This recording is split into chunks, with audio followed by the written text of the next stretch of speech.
Euh, donc aujourd'hui, nous avons le plaisir d'écouter Nausicaa Pouskoulouz, qui est psycholinguiste, qui travaille à l'Université de Londres et qui a écrit euh, ou coécrit, hein, par moment, des articles auxquels vraiment on se réfère dans la littérature et qui a aussi inventé des procédures expérimentales avec les enfants euh, qui font débat et, et qui vraiment donnent à penser en fait la communauté scientifique. Donc, je lui donne la parole.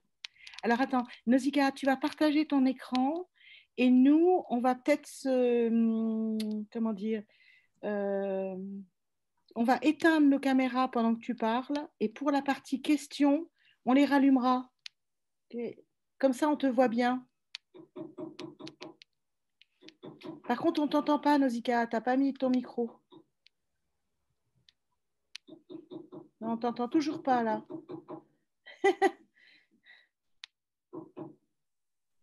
Pour... Désolée, Ça pour y est, une là, on raison que je ne t'entend. comprends pas quand je rentre quand je rentre en plein écran dans Zoom. Après, je ne peux plus rien faire, donc je ne peux même plus mettre mon micro. Donc, merci beaucoup, merci pour l'invitation. Ça me fait vraiment très plaisir d'être avec vous. Et puis, je me suis rendu compte, en fait, en reprenant le dossier, que ça fait quasiment 2 ans qu'on essaye d'arranger cette présentation. Alors, euh, il y a quand même quelque chose que j'aimerais vous demander à tous. Je suis plus très habituée à faire des présentations en français. Donc, j'ai traduit toutes mes diapos, mais parfois, la terminologie risque de laisser à désirer. Donc, quand j'utilise des choses qui ne sont pas tout à fait exactes, s'il vous plaît, corrigez-moi et donnez-moi les termes précis en français parce que oui, ça fait longtemps que je les utilise plus trop. Voilà. Alors aujourd'hui, je voulais parler d'inférence pragmatique et de développement. C'est quelque chose sur, enfin, j'ai beaucoup travaillé là-dessus. J'ai aussi travaillé beaucoup avec les adultes, mais je pense que regarder plus précisément ce que font les enfants, c'est assez intéressant. Donc, la première chose dont je voudrais parler, c'est des capacités pragmatiques des tout petits, vraiment tout petits, et puis comment elles se comparent aux capacités pragmatiques de l'enfant, et ça pose un problème particulièrement intéressant.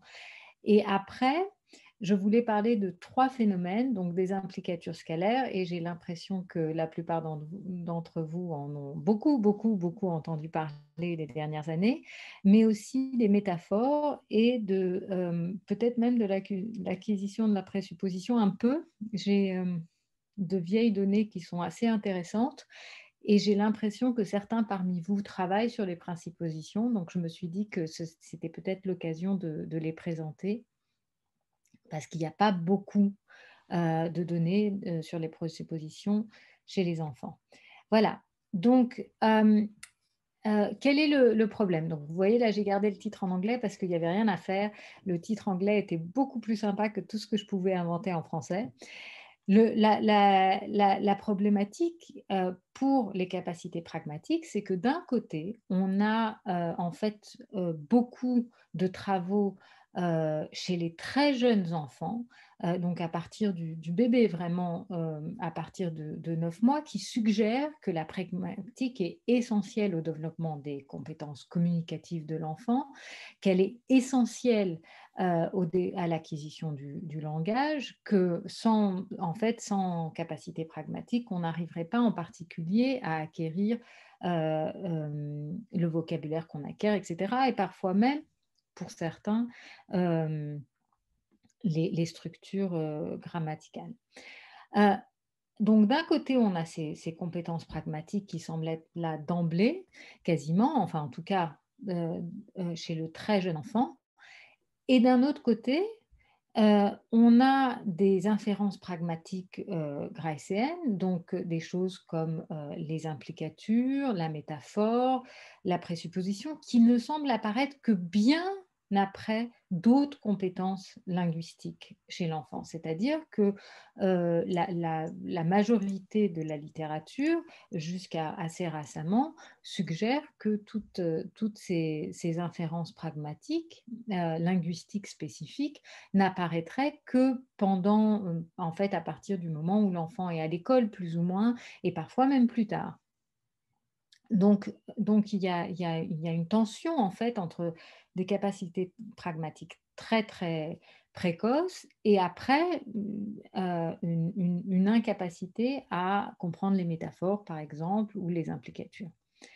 Euh, il y a quelques années, Apperly et Butterfield ont mis en avant l'idée qu'il y avait peut-être deux systèmes distincts bon, alors là, j'ai mis raisonnement sur les croyances, c'est belief reasoning, donc deux systèmes distincts de théorie de l'esprit, et qu'en fait, on aurait un premier système qui apparaîtrait très tôt, même chez le nourrisson, en fait, quasiment, euh, et qui serait plus simple, mais qui n'utiliserait pas d'attitude propositionnelle. Et donc, il y aurait une théorie de l'esprit, mais en quelque sorte appauvrie, présente dès le début.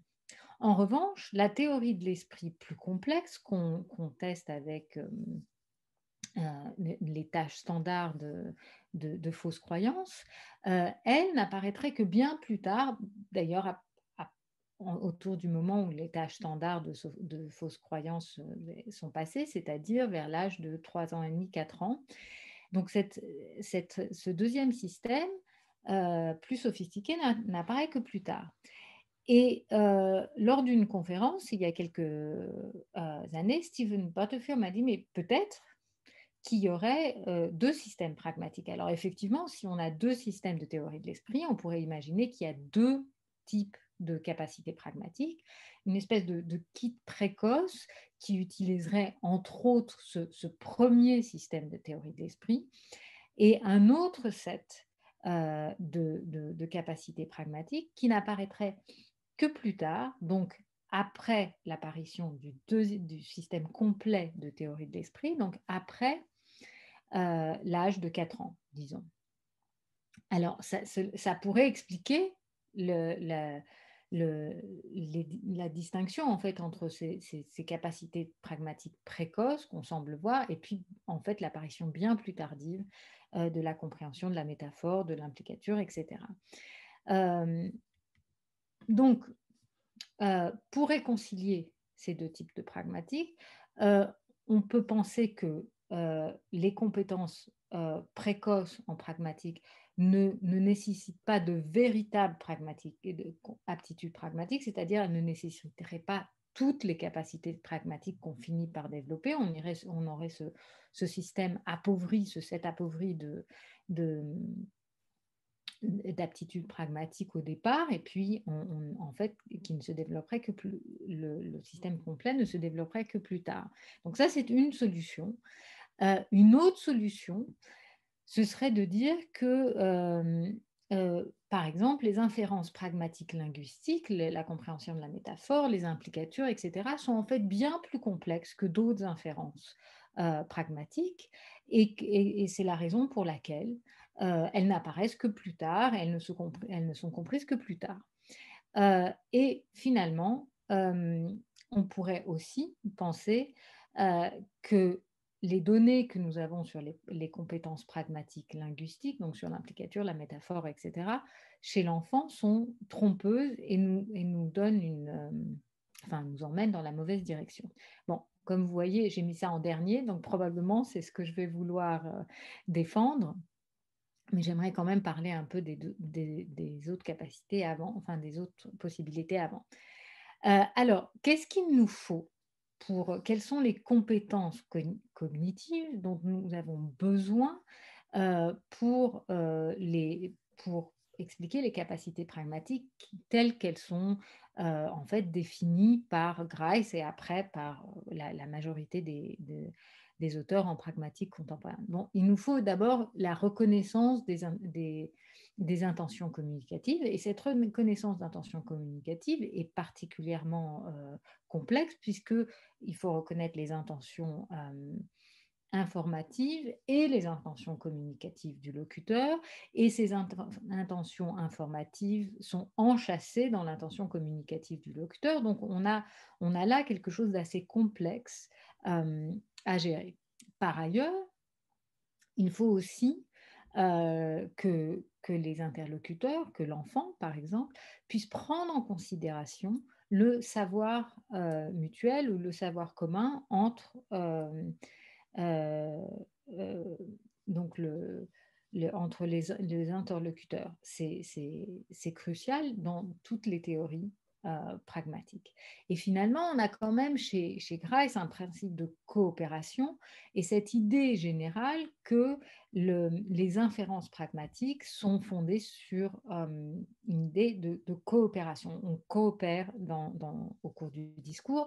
Alors, c'est une notion à l'heure actuelle assez problématique parce qu'évidemment, il y a des moments où on ne coopère pas du tout euh, quand on se parle, mais aussi dans le discours politique, par exemple.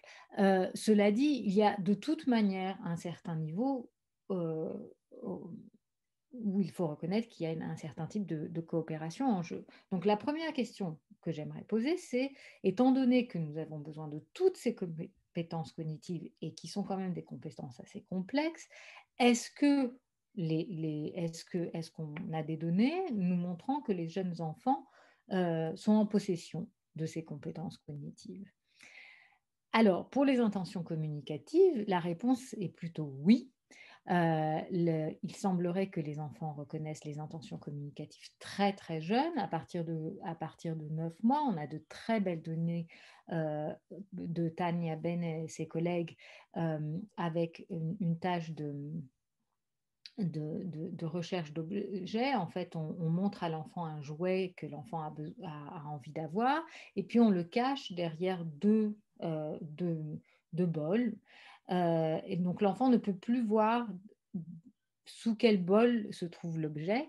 Et puis l'expérimentateur montre du doigt l'un des bols. Donc, il faut que l'enfant reconnaisse l'intention communicative de l'expérimentateur pour décider que c'est le bon bol et que c'est là que l'objet sera caché. Et c'est effectivement ce qu'ils font à partir de 9 mois, quelque chose que ne font pas les chimpanzés, par exemple, d'autres animaux aussi, mais peut-être pour d'autres raisons.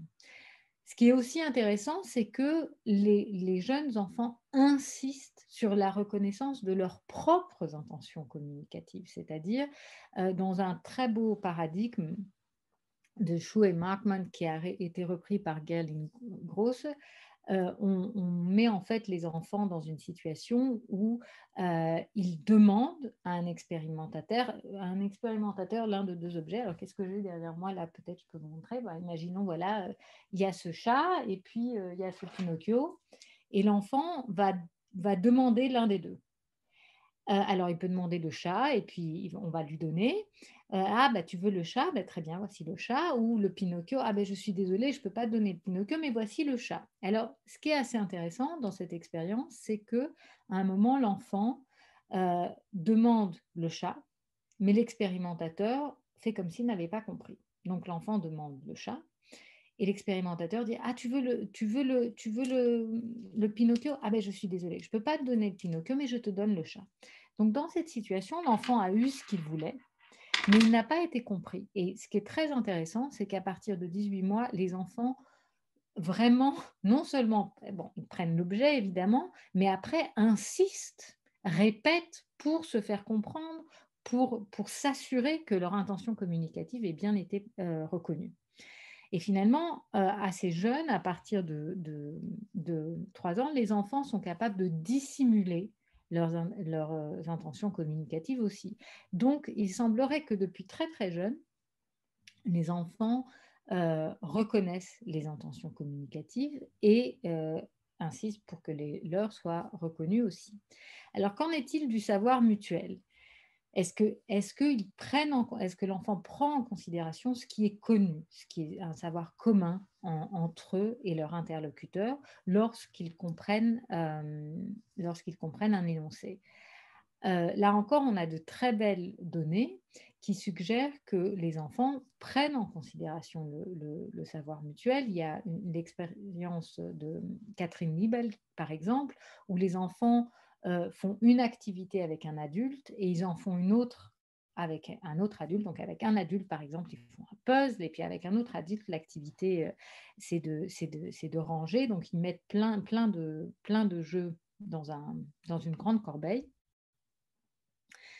Et à la fin, il reste un morceau. Et le morceau, en fait, pourrait très bien être mis dans la corbeille pour être rangé, mais il pourrait aussi correspondre aux puzzles qui n'ont pas tout à fait fini. Et selon l'adulte qui montre du doigt, donc qui fait référence à cet objet, l'enfant ne va pas faire la même action. Quand c'est l'adulte avec lequel il a joué au puzzle, il va prendre l'objet et finir le puzzle. Et quand c'est l'adulte avec lequel il a ramassé les jeux, il va le mettre dans la corbeille avec les autres jeux. Donc, il semble que les enfants vraiment prennent en considération ce qui a été euh, le savoir commun. Donc là, j'ai traduit simplement, c'est le common ground, c'est le mutual knowledge, euh, ou c'est le mutual manifestness, par exemple, dans la théorie de la pertinence. Euh, et finalement, la coopération, donc j'ai dit que c'est un peu problématique. En tout cas, ce qui est très très clair, c'est que c'est problématique au niveau de la communication, mais les données sont absolument claires. À partir de l'âge de 12 mois, les enfants sont très coopératifs et c'est des données magnifiques. Donc, c'est surtout le Félix Warneken qui a poussé ces données. Si vous voulez, vraiment, je peux que recommander d'aller voir ces sites et puis ces vidéos qui sont magnifiques sur ces enfants qui coopèrent facilement. Donc, il semblerait que aussi bien pour les intentions communicatives, le savoir mutuel et la coopération sont déjà présents très très jeunes, c'est-à-dire autour de 9-12 mois, on aurait plus ou moins tout ce qu'il nous faut. Alors, la deuxième hypothèse que j'avais faite, c'était que peut-être la dérivation des implicatures grayséennes, ou en général les inférences pragmatiques linguistiques grayséennes, seraient peut-être trop complexes pour des enfants aussi jeunes. Et alors là, je suis désolée, je n'ai pas traduit, mais c'est vraiment la dérivation type d'une implicature grayséenne. Et on voit qu'effectivement, c'est en fait une dérivation assez complexe. Et on pourrait faire l'hypothèse donc que ce serait trop complexe, que l'enfant n'aurait pas les ressources cognitives jusqu'à plus tard pour faire une dérivation de ce type. Mais la procédure inférentielle grayséenne, donc celle que je viens de montrer, pour dériver les implicatures, n'est pas un modèle psychologique. Elle n'a jamais été conçue par Grice comme un modèle psychologique, et c'est un point qui a été souligné assez fortement dernièrement, parce que c'est trop souvent pris comme un modèle psychologique, et ça n'en est pas un. Donc on n'a aucune raison de penser que cette procédure inférentielle, qui a l'air complexe quand on la met sur papier, euh, il n'est pas nécessaire qu'elle corresponde à un modèle psychologique complexe. Euh, Par exemple, mais c'est juste un exemple, la procédure de compréhension de la théorie de la pertinence est tout aussi adaptée à la communication prélinguistique qu'aux implicatures sophistiquées. Et ça marche très bien pour les deux. Donc, on n'a pas besoin nécessairement de penser que la réalité psychologique de la dérivation des implicatures et à être aussi complexe que la procédure, que la dérivation théorique, en fait. Voilà. Donc, on en arrive à une conclusion qui est que, bon, s'ils ont vraiment toutes ces capacités cognitives dont j'ai parlé avant, si les implicatures ne sont pas forcément psychologiquement tellement plus complexes, enfin elles le sont, mais en tout cas pas comme dans la, la- le processus de dérivation de Grice, il semblerait qu'il ne reste plus qu'à acquérir le langage pour l'enfant et qu'après, bah, il devrait pouvoir comprendre les métaphores, comprendre les implicatures, les présuppositions sans aucun problème. Or, ce n'est pas tout à fait ce qui se passe. Donc, voilà, je vais passer aux implicatures scalaires. Est-ce qu'il y a des questions? Euh, Est-ce que ça va? C'est clair? J'avance? Pour moi, c'est clair, c'est Béatrice. Et Super. souvent, les questions vont arriver à la fin. D'accord, d'accord. Mais c'est juste parce que Oui, oui, j'ai eu un peu une impression de parler dans le vide. non, on est là. D'accord. Alors, je continue sur les implicatures scalaires. Merci Béatrice. Donc, alors, ce dont je voulais parler aujourd'hui, c'est pas ce dont on parle vraiment d'habitude. Alors, je vais en parler un peu de la compréhension des implicatures scalaires, mais plutôt de leur production chez l'enfant. Donc, on a des exemples types comme Anna a mangé quelques biscuits, Anna a mangé certains biscuits, ça marche un peu mieux, un peu moins bien avec certains pour les biscuits, mais l'implicature scalaire ici est qu'elle ne les a pas tous mangés. La littérature développementale nous dit que les implicateurs scalaires ne sont pas dérivés avant l'âge de 4 ans, et encore, à l'âge de 4 ans, on n'a que je crois, à l'heure actuelle, 2 études qui montrent que les enfants peuvent les dériver, sinon c'est même 5 ans, voire 7 ans, etc. Mais on se trouve face à des exemples de ce type. Donc là, c'est un exemple d'un enfant de 2 ans et demi à qui on verse ses céréales Star Wars favorites, donc, mais qui n'est pas très content parce qu'il dit I want all. Donc je les veux toutes. Bon, la maman raisonnable évidemment lui dit You can have some, mais l'enfant dit Not some, I want all. Donc comme vous voyez là, c'est un enfant qui n'a pas encore 3 ans. Donc c'est vraiment très très jeune par rapport à l'âge auquel on dit que les enfants comprennent les implicatures scalaires. Ce qui pose évidemment la question de est-ce qu'il semble que vraiment il produit la somme avec une implicature et à un âge qui est quand même très jeune. Alors, les questions dans cette étude étaient, la première question, c'est quand est-ce que les enfants commencent à produire donc simplement le quantificateur somme en anglais. Et bien sûr, quand est-ce qu'ils commencent à produire des implicatures liées à somme. Alors là, j'ai mis combien est-ce qu'ils entendent de somme, c'est-à-dire combien est-ce qu'il y a de est-ce qu'ils entendent le quantificateur somme très souvent dans le discours de leurs parents ou non? Est-ce qu'on peut dire que la production du quantificateur somme chez l'enfant est comparable à ce qu'ils entendent, c'est-à-dire est comparable à l'input qu'ils ont? Donc, ce qu'on a fait pour donc avoir une idée sur la production, c'est on a fait une étude de corpus sur une base de données dense, donc c'est-à-dire donc avec énormément de données pour 5 enfants anglophones de la région de Manchester. Deux, deux de ces corpus sont sur Childers. Il me semble maintenant qu'il y en a 3. Les 2 autres nous ont été... on y a eu accès grâce à l'Université de Manchester. Et donc les enfants ont entre 2 ans et 5 ans. Alors, ce qui est très intéressant dans cette étude, c'est qu'on a énormément d'énoncés qui contiennent le quantificateur somme. Donc, 5276 énoncés d'enfants. C'est pour ceux d'entre vous qui ont fait un peu d'études de corpus, c'est quand même beaucoup.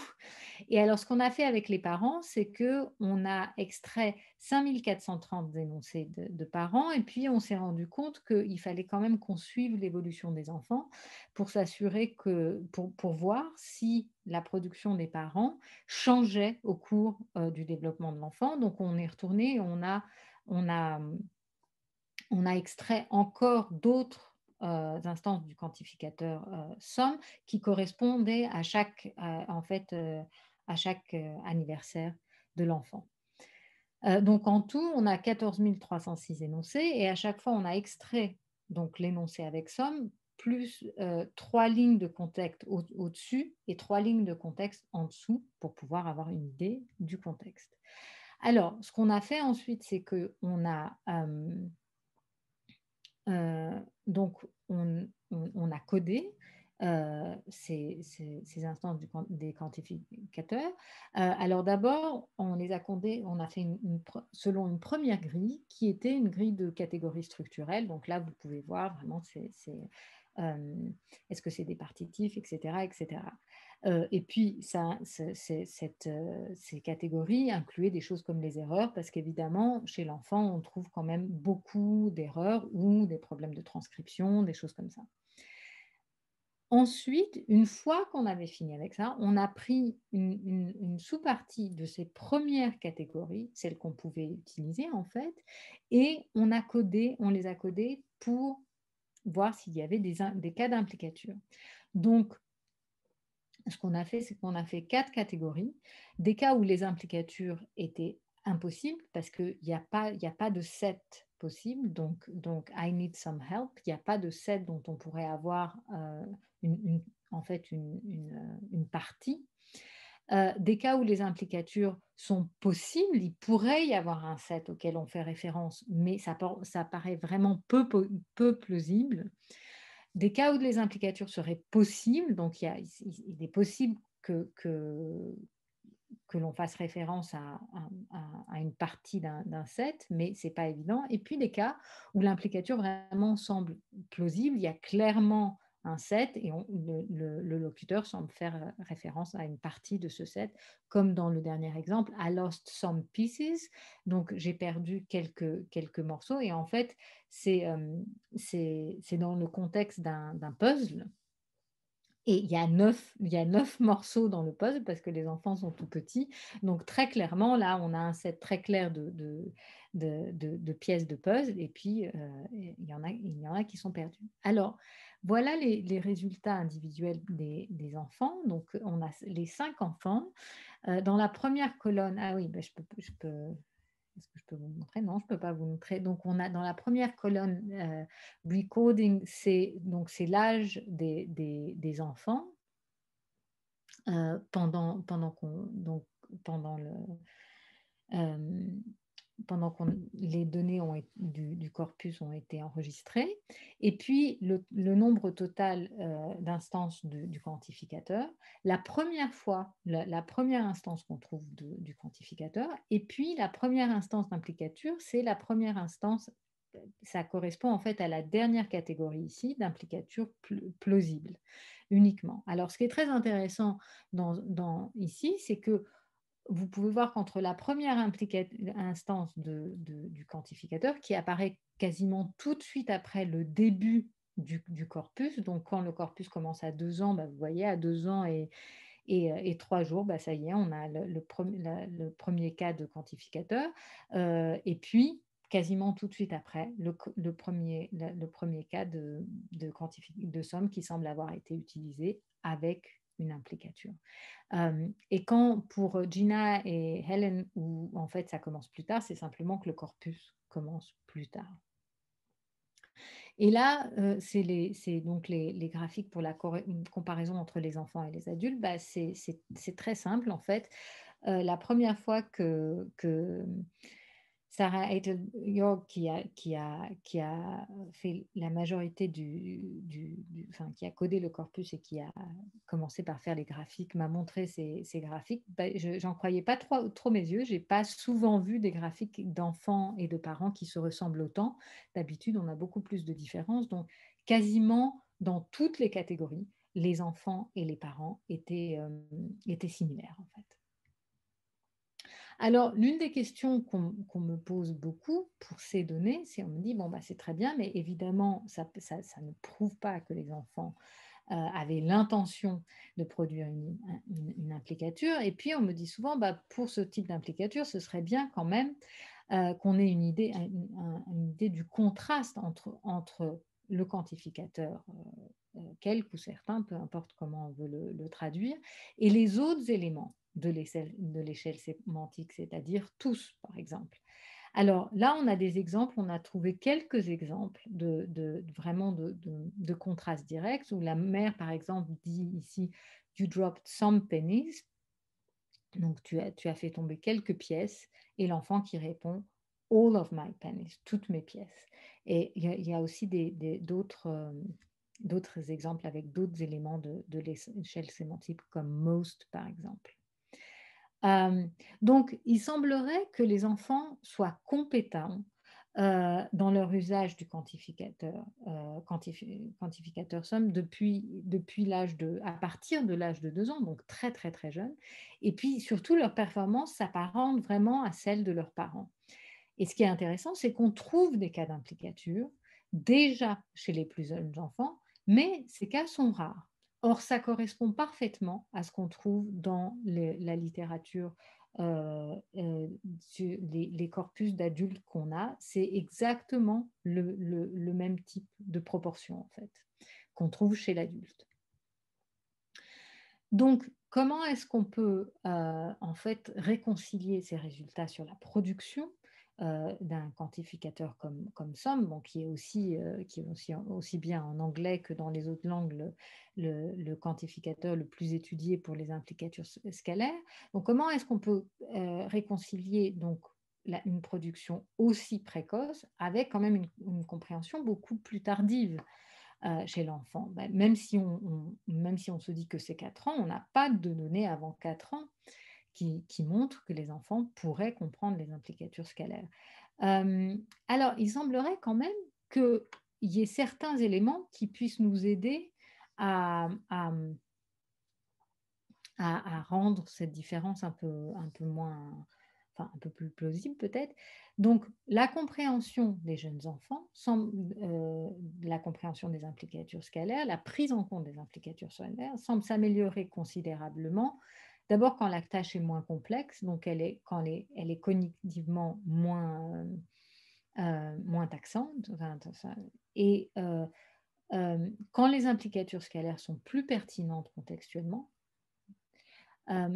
et aussi selon le degré de tolérance pragmatique, c'est-à-dire que les enfants ont tendance à être plus tolérants pragmatiquement que les adultes. Ils vont accepter des énoncés qui ne semblent pas... Ah, ok, ça y est, je bloque sur le français, donc qui ne semble pas être... Felicitous, c'est enfin qui ne semblent pas remplir les conditions de félicité. Donc les enfants vont accepter ces énoncés alors que les adultes vont les rejeter. Et ça explique en partie les données qu'on a sur les implicateurs scalaires chez l'enfant. C'est pas tout, mais ça explique en partie. Donc, quand le paradigme expérimental utilisé pour la compréhension des implicatures scalaires ne comporte pas, par exemple, de tâches métalinguistiques qui sont plus complexes pour les enfants semblent interpréter SOM de manière pragmatique à partir de l'âge de 4 ans, mais encore une fois, pas plus jeune. Donc, encore une fois, quand les tâches expérimentales ne requièrent pas de jugement métalinguistique, qui nous le verrons sont aussi un problème pour les métaphores, les enfants de 3 ans déjà comprennent les implicatures scalaires ad hoc, c'est-à-dire celles qui ne sont pas liées à certains termes, par exemple comme le quantificateur, certains, quelques, etc. Ils comprennent aussi les implicatures de pertinence. Et ils comprennent même les présuppositions, les métaphores, c'est ce dont je vais vous parler maintenant. Alors, je vais vous parler des métaphores, et alors du coup, je ne sais pas trop si j'aurai le temps de parler des présuppositions. Donc, alors, qu'est-ce qu'il en est de la métaphore? L'histoire pour la métaphore, enfin, en gros, la thématique est à peu près la même, c'est-à-dire que la compréhension de la métaphore ne semble intervenir que tardivement au cours du développement de l'enfant. Donc, on a beaucoup de données dans les années 70 et 80 qui semblent montrer que les enfants ne comprennent les métaphores que vers l'âge de, alors ça dépend, 7, 8 ans, mais ça peut être aussi qu'au cours de l'adolescence. Il y a un article que j'adore qui suggère que les enfants ne comprennent pas la métaphore avant l'âge de 19 ans, ce qui fait toujours un peu tiquer mes étudiants qui ont 19 ans et qui semblent parfaitement compétents avec leur métaphore.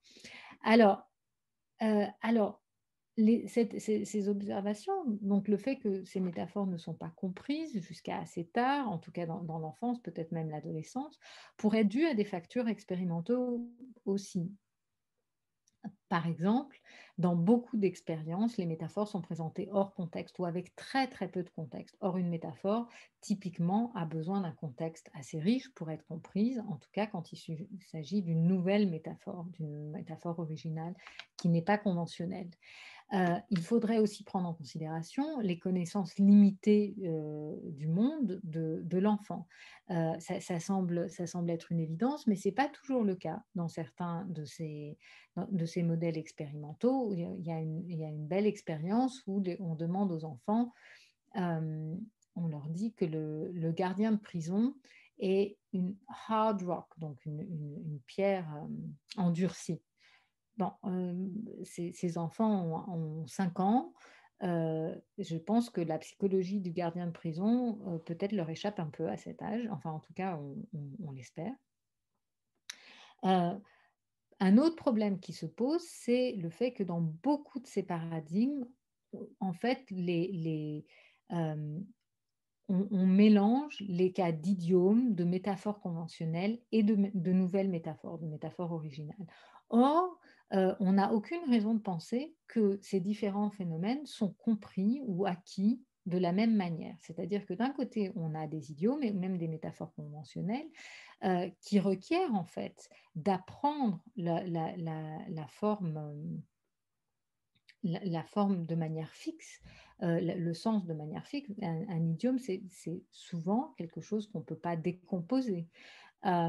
En revanche, une nouvelle métaphore devrait pouvoir être comprise en prenant le sens littéral et le contexte, et en faisant donc une inférence paramétrique à partir du sens littéral et du contexte.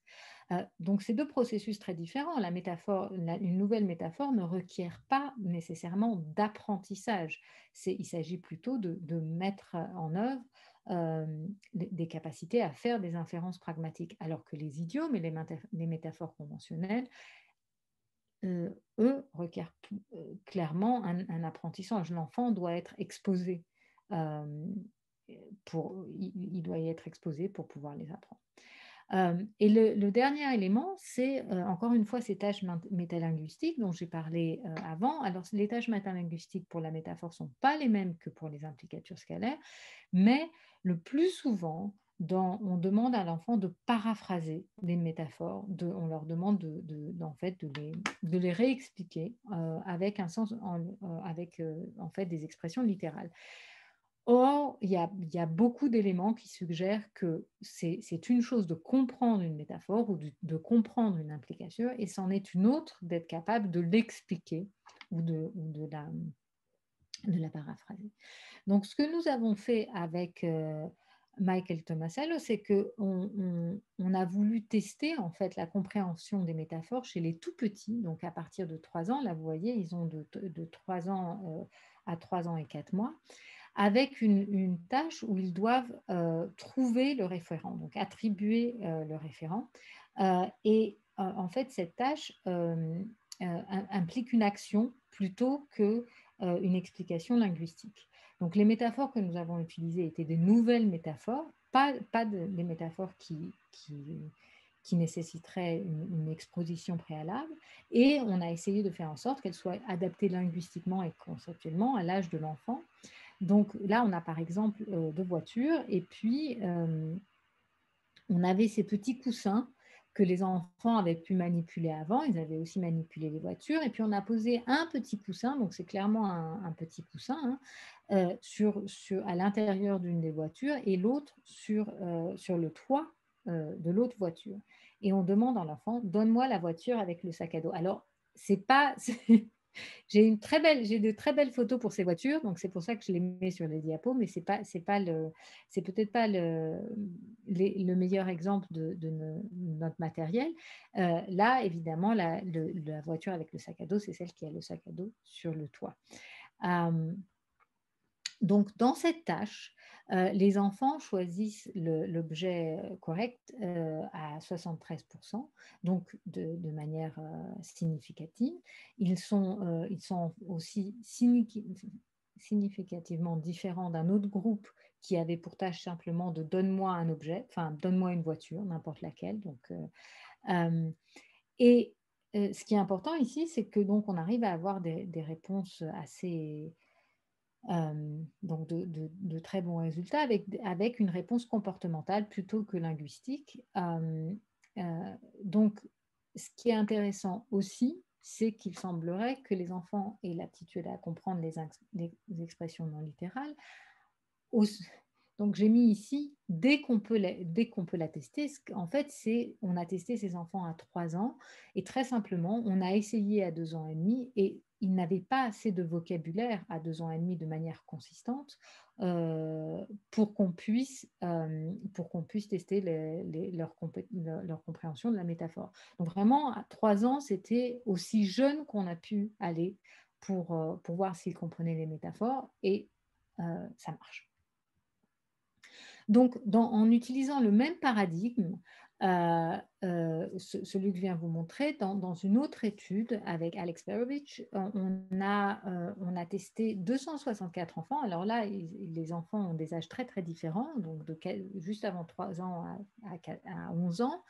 Mais en plus, on les a testés avec des tests standardisés d'aptitude sémantique, donc surtout le vocabulaire, de grammaire et de QI non verbal aussi, ainsi que en prenant aussi une mesure composite de statut socio-économique qui est liée en l'occurrence à l'endroit où se trouvait l'école. Donc, c'est une mesure du gouvernement anglais. Alors, ce qui est intéressant dans cette étude, c'est qu'on met à jour un lien entre la compréhension des métaphores et l'âge, d'accord, on s'y attendait évidemment, mais surtout entre la compréhension des métaphores et les compétences linguistiques générales de l'enfant, particulièrement leur vocabulaire. Dans une moindre mesure, la grammaire. Donc, on trouve quand même une corrélation avec la grammaire, mais qui est beaucoup moins forte. Et il y a aussi un lien avec le statut socio-économique. Alors, ce lien est en fait assez... On pouvait s'y attendre parce que le statut socio-économique est généralement corrélé aux compétences linguistiques générales. Mais c'était juste ces compétences linguistiques générales que je voulais mettre en avant parce qu'elles semblent jouer un rôle pour la compréhension des métaphores. Et ce qui est intéressant, c'est qu'elles jouent un rôle en dehors des connaissances précises de vocabulaire requises pour une expérience.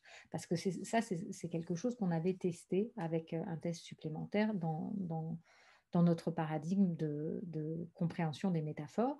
Donc, on sait que ce n'est pas le vocabulaire précis qui pose problème, ça n'est pas les structures précises qu'on utilise dans les expériences qui posent problème, mais plutôt les compétences linguistiques générales. Donc ça, c'est assez intéressant. Alors, je vais quand même... oui, alors, voilà. Il y a d'autres questions, évidemment, qui se posent pour la métaphore. Par exemple, dans le paradigme dont je viens de parler, il n'y a pas de concurrent littéral. Donc, l'une des questions qu'on pourrait se poser, c'est qu'est-ce qui se passe s'il y a un concurrent littéral? Est-ce que peut-être le fait qu'il n'y ait pas de concurrent littéral rend la tâche un peu trop simple, en quelque sorte? Est-ce que aussi, on s'est posé la question de l'implication du contrôle inhibiteur pour interpréter les métaphores? C'est une hypothèse qui a été faite dans plusieurs populations. L'idée, c'est que pour comprendre, interpréter une métaphore dans son sens métaphorique, il faut en quelque sorte inhiber le sens littéral.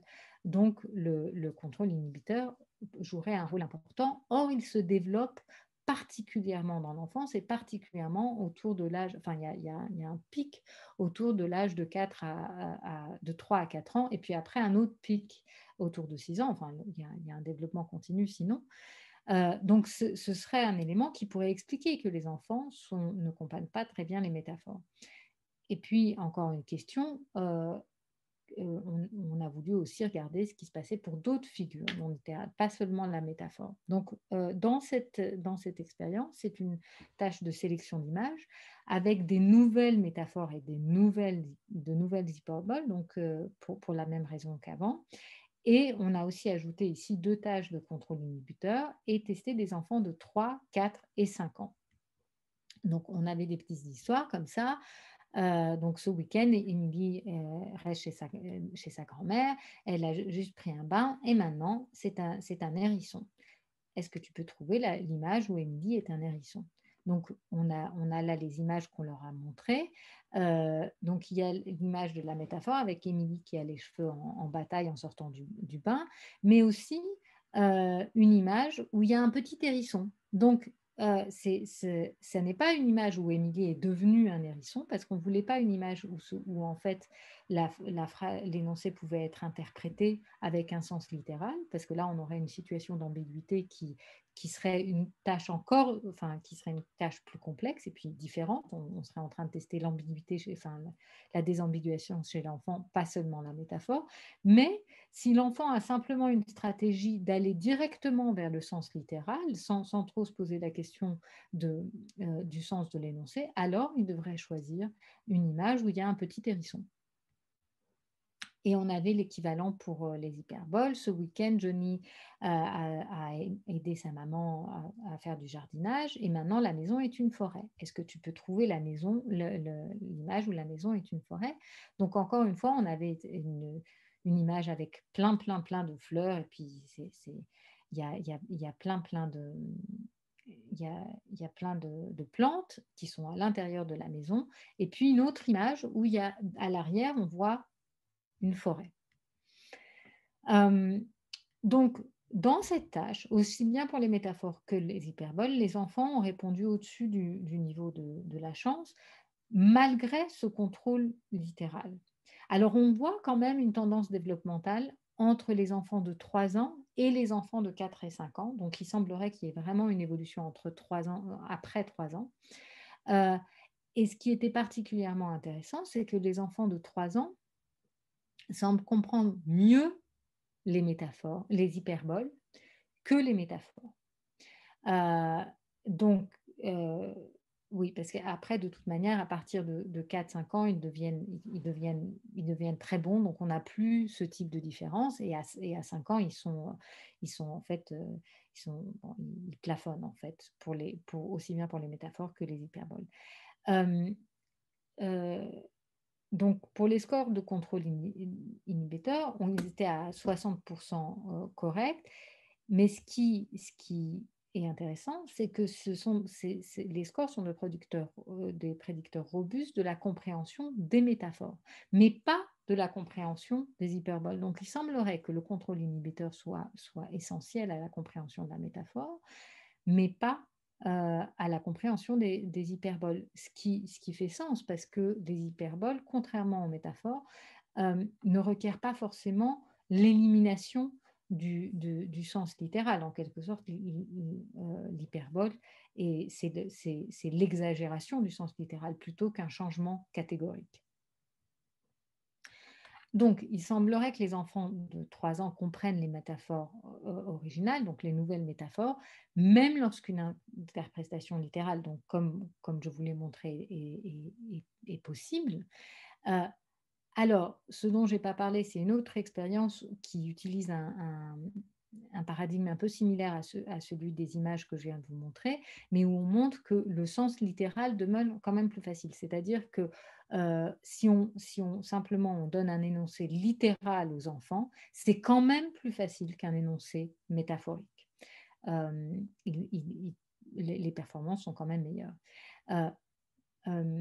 Donc, les enfants comprennent encore mieux les hyperboles que les métaphores, ce qu'on explique parce que c'est peut-être lié au fait qu'il n'y a pas de violation de catégorie. Et le contrôle inhibiteur joue un rôle dans la compréhension des métaphores, mais pas nécessairement dans celle des hyperboles. Alors, de nouveau, dans des tâches sans jugement métalinguistique, il y a 2 articles, un de Ingrid Falkum et l'autre de Hugh Rabagliati, qui montrent que les enfants, dès l'âge de 3 ans, comprennent aussi la métonymie. Bon, alors là, ça y est, j'ai vraiment plus de temps, donc je vais juste passer sur les présuppositions, mais je serais très heureuse de vous en parler si vous voulez après. Je vais juste conclure. Donc, il semblerait que les enfants sont déjà de vrais petits communicateurs gréciens, parce qu'en fait, pour les particules discursives aussi et encore qu'on a testé chez les enfants de 2 ans et demi et 3 ans, on trouve de nouveau qu'ils arrivent à prendre en considération le contenu présuppositionnel, ce qui était pas évident avant. Donc, que ce soit pour les implicatures, peut-être un peu plus tard pour les implicatures scalaires, mais pour les implicatures, pour les métaphores, pour les présuppositions, il semble déjà que les enfants puissent prendre en compte ces inférences gréciennes. Il ne semble pas nécessaire de postuler l'existence de 2 systèmes pragmatiques distincts, et j'espère avoir montré l'importance du type de tâche expérimentale utilisée. Ça fait toute la différence en l'occurrence. Et l'importance aussi, enfin l'effet du coût cognitif des inférences pragmatiques pour le jeune enfant. Donc c'est parfois, je pense qu'on ne trouve pas la capacité de faire une inférence, peut-être pas parce qu'elle n'est pas là, mais parce que les inférences ont un coût. Et donc, quand l'enfant est occupé à faire plein d'autres choses, à comprendre la tâche, à comprendre simplement l'énoncé, cette inférence peut être trop coûteuse et donc l'enfant peut ne pas la faire. Alors, la question, évidemment, c'est si les capacités cognitives et pragmatiques pardon, sont déjà présentes, qu'est-ce qui évolue chez l'enfant? Il y a beaucoup de choses qui évoluent et je ne voudrais surtout pas dire que tout est là depuis le début. La première chose qui évolue, c'est les capacités linguistiques. Donc, j'ai parlé de ces capacités linguistiques générales qui semblent jouer un rôle pour la compréhension des métaphores. C'est une question assez intéressante parce que si on regarde les théories pragmatiques, en dehors des capacités linguistiques essentielles à la compréhension de l'énoncé, les capacités linguistiques générales ne devraient pas avoir d'incidence particulière sur la dérivation d'une inférence pragmatique. En revanche, il semble qu'elle joue un rôle et évidemment, les capacités linguistiques de l'enfant évoluent au cours de l'enfance. Alors, il semblerait qu'il y ait aussi d'autres compétences cognitives qui peuvent être impliquées et ces compétences cognitives peuvent dépendre du type d'inférence pragmatique dont on parle. Par exemple, le contrôle inhibiteur euh, joue un rôle pour la compréhension de la métaphore, mais peut-être pas ou peut-être pas le même, peut-être pas dans la même mesure pour d'autres phénomènes pragmatiques. Je mentionne ici la vigilance épistémique. Nous avons un article avec Diana Mattarella où en fait on émet l'hypothèse que la vigilance épistémique jouerait un rôle particulièrement important pour la compréhension de l'ironie, qui elle est encore un autre phénomène. L'ironie est comprise beaucoup, beaucoup plus tard par les enfants et certainement pas avant l'âge de 6 ans. Une autre chose qui évolue chez les enfants, ce sont les compétences métalinguistiques. On utilise beaucoup de tâches métalinguistiques et les compétences métalinguistiques de l'enfant progressent énormément. Euh, je soupçonne d'ailleurs qu'elles progressent aussi beaucoup avec la scolarisation. Voilà, alors je vous remercie et voilà, j'attends vos questions. Vous pouvez remettre vos caméras. Moi, je te remercie beaucoup, Nausicaa. Moi, je suis un peu frustrée parce que comme en ce moment, il y a une partie des personnes, des participants là qui t'écoutent et on travaille sur la présupposition. Ah non, je J'aurais suis bien désolée. aimé, si on a le temps, que tu nous en parles. Euh, Avec plaisir. Non, si vous voulez, je peux rapidement passer au travers des diapos alors, et vous montrer les. que- je veux pas imposer. Vous, qui est-ce qui souhaite sinon, moi, j'ai déjà des questions, mais ou alors on fait les questions et on voit s'il y a le temps pour les présuppositions. Qu'est-ce que vous préférez? Vous pouvez remettre vos caméras parce que là, moi, je ne vous vois pas tous. Oui, si on peut parler un petit peu des présuppositions, c'est bien. Oui, c'est très bien parce qu'avec Marie-France, on Oui. travaille dessus. D'accord. Alors, avec plaisir. Si vous voulez, je fais vite et puis vous me posez d'autres questions. Euh, je, donc, j'écoute. Vous me posez des questions quand c'est pas clair, s'il vous plaît. Donc là, les études que j'ai faites sont sur les particules discursives, donc sur aussi et encore. Et les deux études sont en allemand, donc ces particules sont particulièrement intéressantes parce qu'elles apparaissent très très vite, mais vraiment très très dans la production de l'enfant à partir d'un an et demi. On trouve, en fait, dans plusieurs langues, donc ça semble. Mais la compréhension d'aussi, par exemple, n'est pas comparable à celle des adultes avant l'âge de 6 ans, et parfois même beaucoup plus tard. Donc il semble, en fait, ce qui est intéressant là, c'est que les premières données qu'on a, c'est que les enfants semblent complètement ignorer c'est le contenu présuppositionnel des particules additives. Donc, la première expérience que j'avais faite il y a un moment, déjà, c'est de vieilles données, mais qui n'ont pas été publiées, c'est en fait une expérience pour voir si les enfants prennent en compte le contenu prépositionnel lié à aussi et à encore. Et c'est une tâche où, encore une fois, ils doivent trouver le référent. Donc, il y a deux poupées qui vont chacune faire une action. Donc, il y en a une qui dort, et puis on dit, ah, dormir, c'est rigolo. Et puis l'autre qui danse. On dit, ah, danser, c'est rigolo, c'est chouette. Et après, on demande à l'enfant, on lui dit, ah ben voilà, ah, Anna veut danser aussi. Fais danser Anna. Donc, il doit prendre la poupée pour faire danser Anna. Ou, alors, ça marche beaucoup moins bien en français. Hein. C'était en allemand. Anna veut encore danser. Donc, en allemand, on pouvait avoir normal et auch à la fin de la phrase dans les deux cas. Anna veut encore danser. Fais danser Anna. Ou Anna veut danser de nouveau. Donc, dans ce cas-là, Anna, c'est l'autre poupée. Donc, on avait des enfants de 3 ans et des enfants de 2 ans et demi. Et ce qu'on trouve, c'est que les enfants de 3 ans choisissent la bonne poupée, donc de manière significative. En revanche, les enfants de 2 ans et demi semblent comprendre la tâche, donc on avait des contrôles pour ça, mais ils répondent aléatoirement. Donc, les enfants comprennent les particules discursives, oui, là, ça y est, auch est normal à partir de 3 ans. Mais on reste quand même avec ce problème de la compréhension du contenu présuppositionnel après la production, parce qu'apparemment, ils produisent ces particules de manière, en fait, tout à fait correcte. Donc, l'autre question, c'est est-ce qu'ils pourraient comprendre le contenu présuppositionnel lié à auch et normal de plus jeunes et alors, la question la plus difficile, c'est s'ils ne le comprennent pas plus jeunes, là, ça pose quand même de gros problèmes sur le type de sémantique qu'il faudrait attribuer à ces particules discursives dans le langage enfantin, si on enlève en fait la présupposition. Alors là, j'espère que ça va marcher, c'est une autre étude qu'on a faite qui était donc qui a été faite avec un eye tracker. Donc, c'est des enfants de 2 ans et demi qu'on a mis en fait devant l'écran. Et donc, on a regardé le regard. Je vais vous expliquer comment dans une minute. Et puis, si ça marche, ce serait chouette. Ah non, ça marche pas. Je peux pas vous montrer la vidéo. Gleich wirst du zwei voilà. Hunde sehen. Vous entendez? Sie heißen Charlie und Bingo. Donc, oh, da sind die beiden schon. Il y a deux chiens, Charlie et Bingo.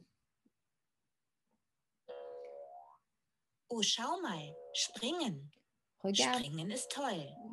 Il saute, c'est war rigolo. aber schön. Ah, c'était chouette. Et l'autre chien applaudit. Bingo soll jetzt nochmal springen. Et maintenant, Los, Bingo spring nochmal, ja? veut sauter de nouveau. Allez, vas-y, Bingo. Och, Bingo mag wohl nicht. Mais Bingo veut Aber pas. hör mal genau hin. Bingo bellt jetzt nämlich. Mais à la place, Das war aber toll, Bingo. il aboie. Donc, en fait, c'est bon, vous avez vu la vidéo, c'est bon. Oui, Donc, en fait, dans ce paradigme, en fait, on mesure les regards d'anticipation. Quand on dit, ah ben, il veut danser, de nouveau, ou il veut danser aussi. Donc, l'enfant sait qu'il y a deux personnages. Il sait que les deux personnages ont des noms, mais il ne sait pas lequel est lequel. Et on va mesurer où est-ce qu'ils vont regarder, c'est-à-dire où est-ce qu'ils vont s'attendre à ce que le personnage se mette à sauter ou à danser, etc. Donc là, les enfants avaient vraiment 2 ans et demi, donc de 2 ans à 5 mois à 2 ans à 7 mois. Et puis, on a aussi un groupe d'adultes. Ah oui, ça n'a pas tout à fait marché sur mes diapos. Là, je vois qu'il y a... Donc, en fait, vous voyez, on a regardé les regards sur le personnage qui applaudit. Et puis en fait, après la première fois où on demande à l'enfant, où on dit qu'il veut encore danser ou encore... voilà. Donc ça, c'est à peu près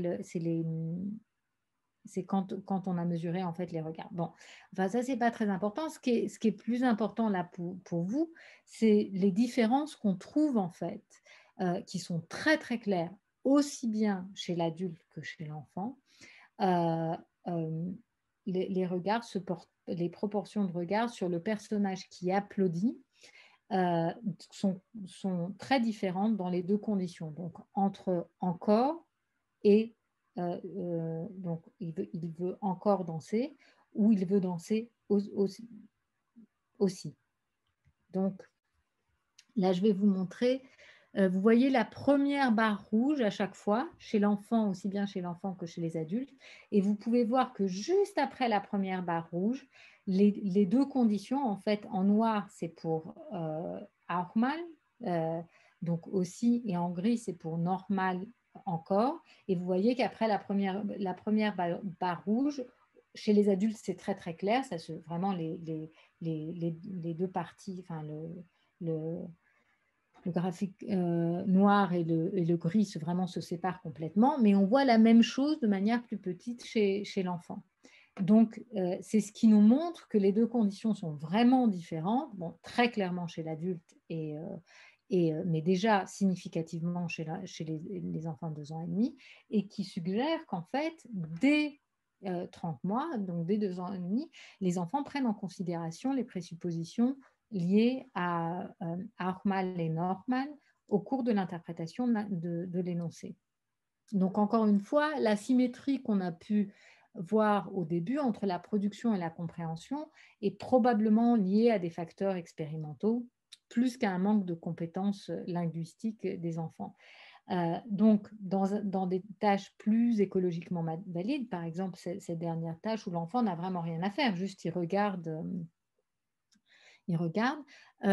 C'est aussi des tâches où il y a certaines choses importantes qui ne sont pas présentes. Il n'y a pas d'échec présuppositionnel, parce que c'est souvent le cas dans les tâches qu'on trouve chez les enfants, où les enfants n'arrivent pas ne prennent pas en compte la présupposition, c'est parce qu'il y a un échec présuppositionnel ou parce qu'il faut accommoder la présupposition. Donc, aussi bien l'accommodation que l'échec présuppositionnel sont des choses qui sont problématiques déjà chez l'adulte. Donc, dans les expériences qu'on a chez les adultes, déjà quand il faut accommoder la présuppositionnelle ou en cas d'échec présuppositionnel, il faut aller vite, qu'ils ont d'autres choses à faire, etc. Là, il y a vraiment un problème. Donc, dans une tâche comme celle-ci, où il n'y a pas d'échec propositionnel, où il n'y a pas besoin d'accommoder la présupposition, là, on semble voir que les enfants prennent en considération le contenu présuppositionnel de ces particules discursives. Voilà, là, c'est fait très vite. Merci. On va peut-être passer à la partie questions. Qui aimerait commencer? Non? Alors, attends, moi j'ai une question très simple. Euh, Comment tu calcules le contrôle inhibiteur? Alors, on a utilisé deux tâches, enfin, qui sont pas des tâches standardisées, mais presque. Donc, il y en a plusieurs. On a dû choisir là des tâches pour les tout petits. Donc, il y en a moins parce qu'on avait des enfants de 3 ans. Donc, alors, l'une des deux tâches, c'était une tâche où il y a en fait, deux bouts de carton, un blanc et un vert. Et, et quand on dit grass, donc pelouse, il faut toucher le carton blanc. Et quand on dit neige, il faut toucher le carton vert. Donc, ça, c'est l'une des deux tâches. Et l'autre tâche, c'est une tâche qui est un peu comme un jeu, en fait. Enfin, les enfants adorent ces tâches, ça les amuse toujours beaucoup. Il y a le méchant ours et la gentille licorne. Et alors, le méchant ours, quand il dit quelque chose, il ne faut pas le faire. Mais si la gentille licorne dit de faire quelque chose, il faut le faire. Donc, par exemple, touche ton nez, applaudis, enfin, tape des mains, ou touche tes genoux, touche ton ventre, comme ça. Et alors, donc, c'est simplement, quand c'est la licorne qui le dit, il faut le faire, mais il faut ne pas le faire, s'empêcher de le faire quand c'est l'ours qui est pas gentil, qui le demande. Voilà. Ça, c'était les deux tâches qu'on a utilisées, qui étaient les deux seules tâches pour lesquelles il y a des données très très fortes montrent que les enfants, en fait, deviennent bien meilleurs au cours de leur troisième année. Non, quatrième, pardon, entre 3 et 4 ans. Et parce qu'après, il y a d'autres tâches qui sont super, mais c'est à partir de 4 ans. Merci. Est-ce que quelqu'un a une question?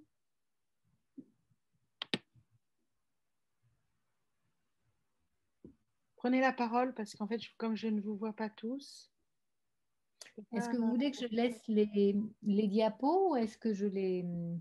Oui, laisse-les peut-être parce qu'il y a peut-être certaines personnes qui voudront.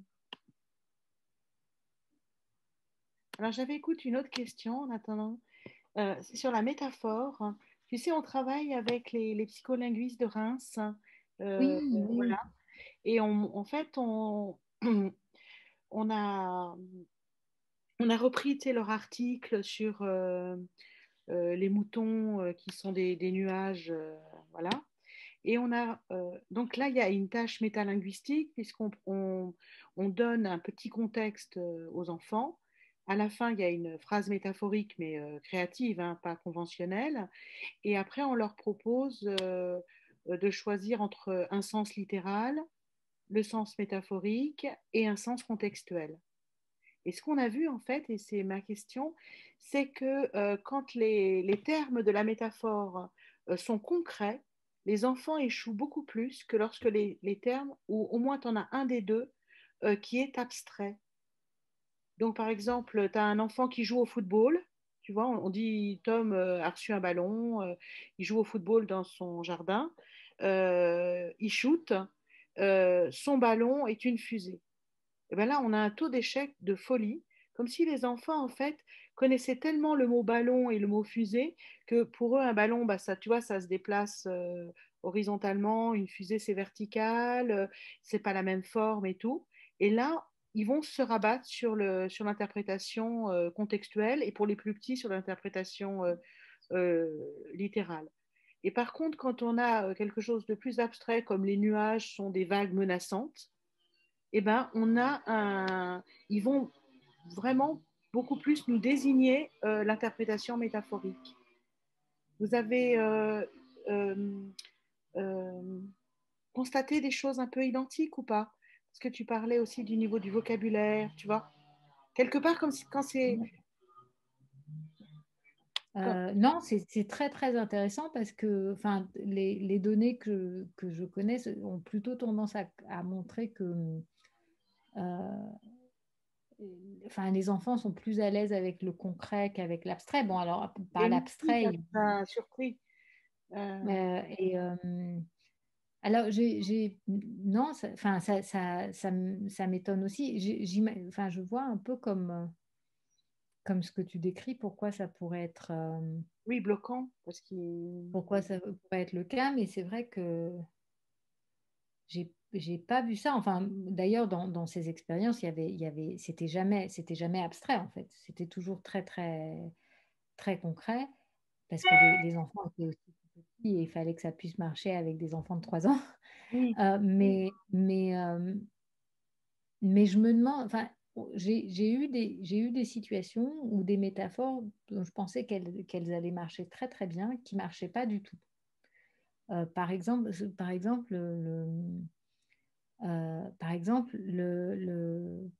un personnage qui est une girafe. Donc, bah, elle a un long cou. Bah, alors que les enfants parlent du long cou de la girafe depuis qu'ils sont tout petits, mais ça marchait pas du tout, du tout, du tout. Il n'y a pas un enfant qui arrivait à comprendre que le personnage avec le long cou, c'était la girafe. mm, Donc, je sais pas trop pourquoi. oui. Euh, Mais c'était pour savoir si tu avais été sensible à ce genre de choses, parce que nous, on l'a systématiquement. C'est-à-dire quand les deux termes de la métaphore sont concrets, on est à peu près sûr que les enfants ne nous désigneront pas l'interprétation métaphorique. Ben, je me demande si, enfin, alors ça bon, moi, je l'ai jamais eu avec ces expériences-là, simplement parce qu'en fait, tout était toujours très, très concret. On n'a pas du tout cette distinction, en fait. Euh, En revanche, je me demande si le fait d'avoir, donc, vous avez quand même une interprétation littérale, une vraie interprétation littérale, Oui, et c'est un peu ce que je mentionnais avant, c'est-à-dire cette question de l'ambiguïté. Si un énoncé peut être ambigu entre deux interprétations, parce qu'il y a enfin, voilà, un exemple, ce serait justement un exemple d'une utilisation métaphorique en disant, bah, t'as vu cette personne là-bas, c'est une vraie girafe. Enfin, t'as vu cette girafe-là? Bah, alors évidemment, si on dit ça devant un enclos de girafes, mm, bah, il y a quand même une interprétation littérale oui, qui est là. très pertinente. Donc, Et je me demande s'il n'y a pas des situations où l'enfant se trouve, où il trouve l'interprétation littérale plausible en quelque sorte. Auquel cas, ça devient une tâche de désambiguïsation. C'est-à-dire, il y a deux interprétations possibles, et maintenant, il faut choisir entre les deux. Mais je crois pas qu'on soit dans ce cas-là. Mais bon, on en reparlera Non, quand je pensais à des cas, par exemple, pour le ballon. Je sais pas, hein, parce que ça dépend aussi des images qu'ils ont, des choses comme ça. Mais pour le ballon, je me disais, ah, bah, ils peuvent imaginer que le ballon, ça pourrait être un ballon qui a une forme de fusée. Littéralement une forme de fusée. ben non, justement. Oui, Parce qu'ils ont une image qui leur montre que c'est pas le cas. oui.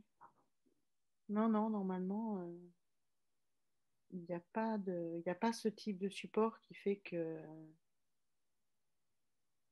ouais, qui fait qu'ils peuvent mais ils vont plutôt choisir l'interprétation contextuelle hein, que l'interprétation littérale, hein.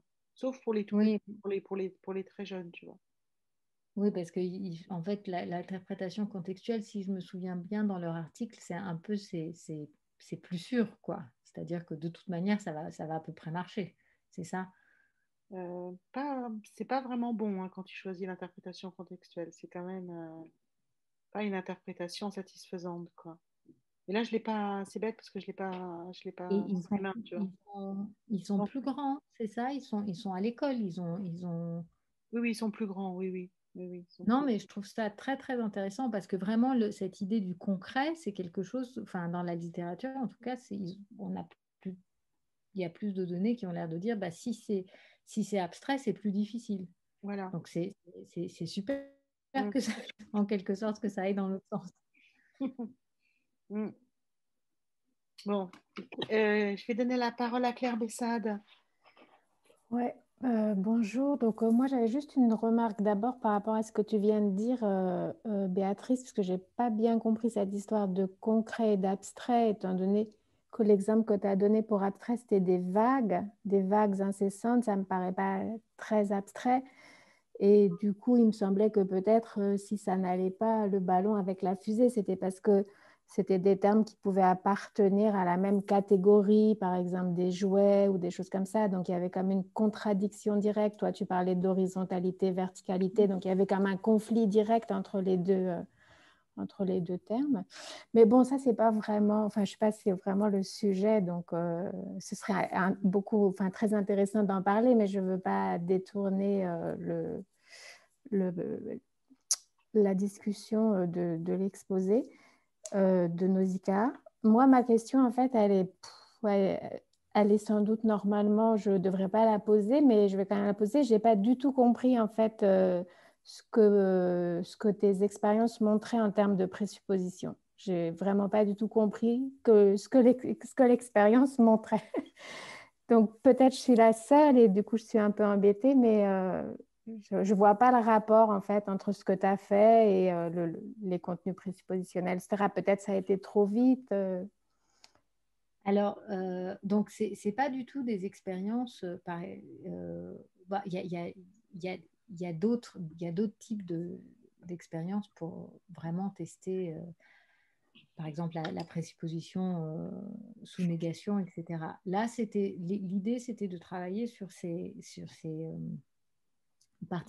particules discursives parce qu'en fait, quasiment tout, quasiment l'intégralité de leur sémantique, c'est ça, c'est le contenu présuppositionnel. Donc, pour les enfants, il y a vraiment beaucoup de données en néerlandais, en allemand en particulier, qui semblent indiquer qu'elles sont ignorées.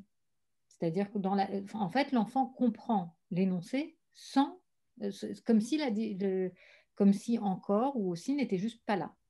Mais est-ce que tu pourrais juste reprendre les dessins de ton expérience et nous dire exactement ce que vous cherchez à tester? Est-ce que telle image ou tel regard sur telle image montre? Parce que j'ai pas D'accord. compris. Alors, C'est je ça que j'ai pense pas que compris. d'accord. Donc, par exemple, là, puisque c'est à peu près le même paradigme, donc on a deux poupées qui ne sont pas nommées au début. Donc, la seule chose qu'on voit de ces deux poupées, c'est que chacune de ces deux poupées fait une action. Et après, on demande à l'enfant, en fait, on dit, ben voilà, Anna, mais on ne sait pas qui est Anna, veut danser aussi. Ou Anna veut danser de nouveau. Or, la Mais seule manière de juste, savoir... excuse-moi, les deux poupées, elles font d'abord chacune une action. Et il y en a une qui dort et l'autre qui danse. Parce que là, Voilà, on c'est ça. voit juste un truc statique. Alors, c'est pour ça que j'ai sans doute du mal à Oui, oui. suivre. Mais alors, la première expérience, la deuxième expérience, c'est vraiment des images, mais la première expérience, c'était nous, en fait, avec des poupées. Donc, on arrivait, puis on prenait une poupée, on lui disait, ah, regarde, danser, c'est rigolo, regarde. Donc, ça marche. Hein. En allemand, en français, ça marche un peu moins bien, mais en allemand, ça marche. Et puis ah, regarde, dormir, c'est rigolo. Alors, je ne sais pas pourquoi on avait mis dormir, mais enfin, ça marchait aussi. Les enfants, ils étaient contents avec le fait que dormir, c'était très rigolo. Donc, les deux poupées faisaient chacune une action. Et puis après, on pose les poupées devant l'enfant Mhm. et on leur dit, ben voilà, maintenant, Anna veut danser aussi. Ou maintenant, Anna veut danser de nouveau. Donc, il y a eu deux poupées qui sont plus ou moins similaires. Là, c'est deux poupées de l'expérience. Sinon, il y avait aussi des animaux, pareil, qui étaient plus ou moins similaires. Et il faut choisir qui est Anna. Mais la seule manière de trouver le référent pour Anna, c'est c'est en fait de se reposer sur la présupposition. Il y a pas d'autre manière. On ne peut pas savoir qui est Anna sinon.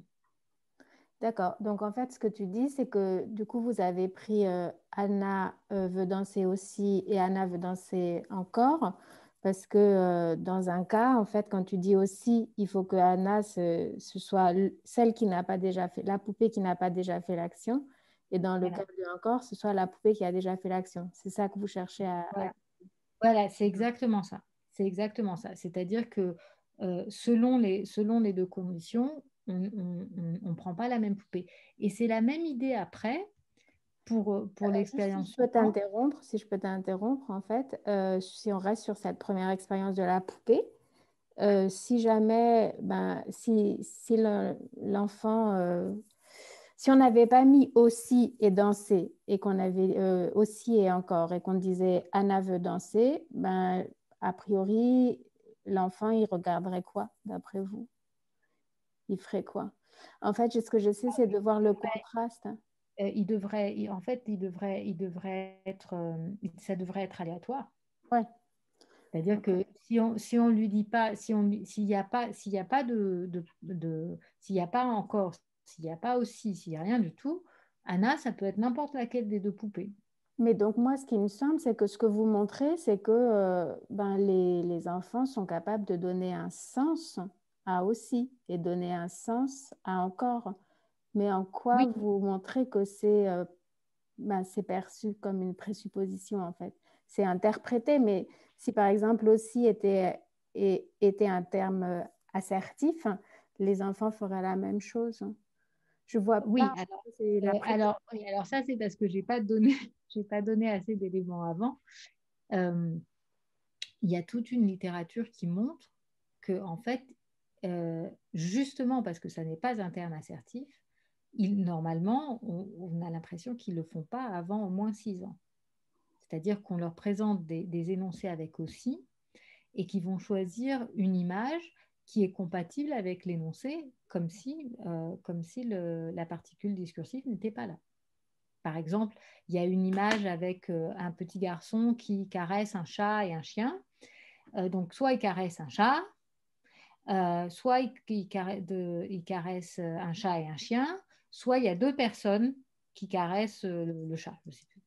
Euh, donc ça, c'est sur auch en allemand qui peut être, donc ça peut être qu'il y ait une autre personne qui caresse le chat ou qu'il caresse le chat, le garçon caresse le chat et quelque chose d'autre.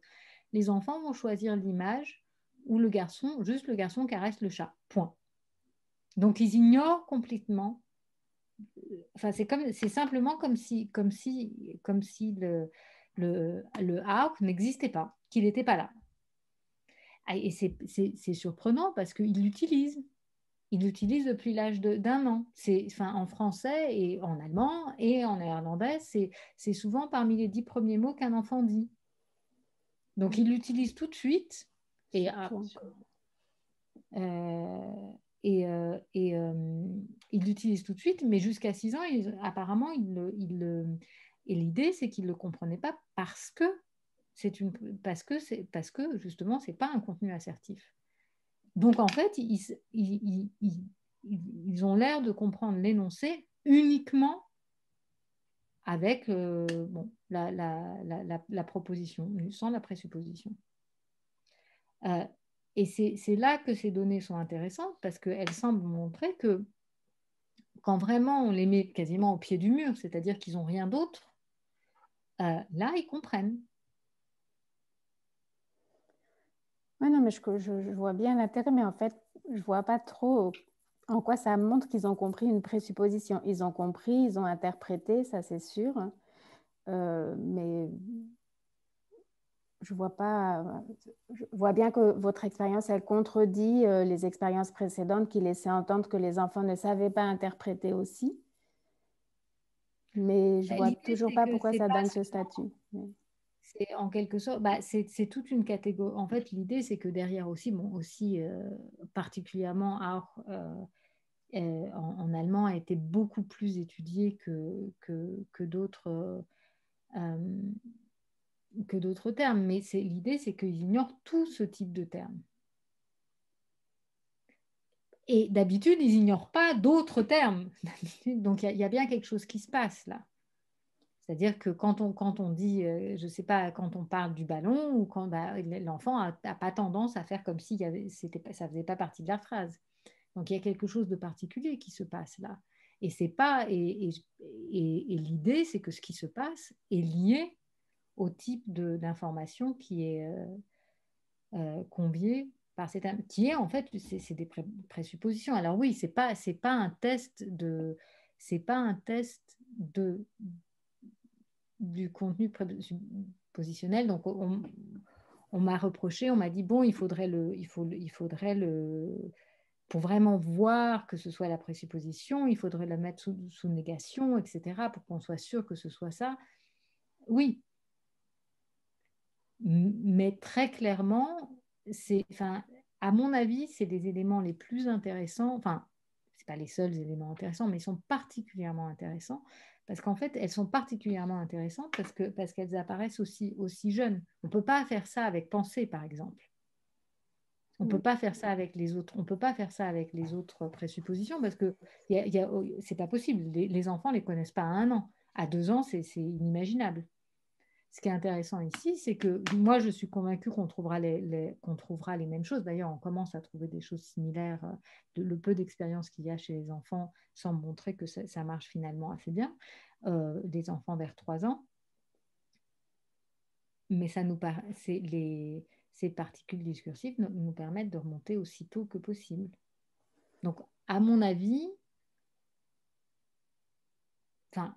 ça suggère qu'il n'y a pas particulièrement de raison qu'on s'attende à un problème avec les présuppositions, en dehors de ceux que l'on voit déjà chez les adultes. C'est-à-dire qu'effectivement, quand il y a un échec présuppositionnel, c'est problématique. Quand il faut accommoder la présupposition, c'est problématique. Le contenu présuppositionnel va être ignoré même par les adultes par exemple, en situation de stress cognitif, ils vont se rabattre sur la proposition. Donc, on voit exactement les mêmes choses chez les enfants. Mais le discours selon lequel les enfants ont un problème avec le contenu présuppositionnel en plus de ça, à mon avis, ne tient pas trop la route. Ok, je te remercie. J'ai compris du coup ce que tu faisais. Il y a un article de 78 assez ancien de Michel Kyle où, tu sais, elle dispose des poupées. Elle donne à chaque poupée des objets, des boutons, et puis elle dit aux enfants, et chaque poupée a un nom, et elle dit aux enfants, Anna voudrait encore un bouton rouge, et les enfants doivent prendre à une poupée et donner à une autre. Tu le connais cet article? Je me souviens plus si c'est une expérience qui est faite avec des enfants qui ont 5 ans ou si ça commence à partir de l'âge de 3 ans. Ça ne te dit pas? Si, je l'ai dans les références en fait mais maintenant je m'en souviens plus. Parce elle montrait quand même, je crois que assez vite justement avec le encore, les enfants réussissaient assez bien dans mon souvenir. Alors, le nom me dit quelque chose et là, je revois mais non, j'ai oublié en fait. J'ai Non, je oublié. n'ai plus non plus très présent en tête, hein. Mais ça me fait penser à... Ah, bah oui, effectivement, si c'est elle a fait ça, Mm. c'est très semblable.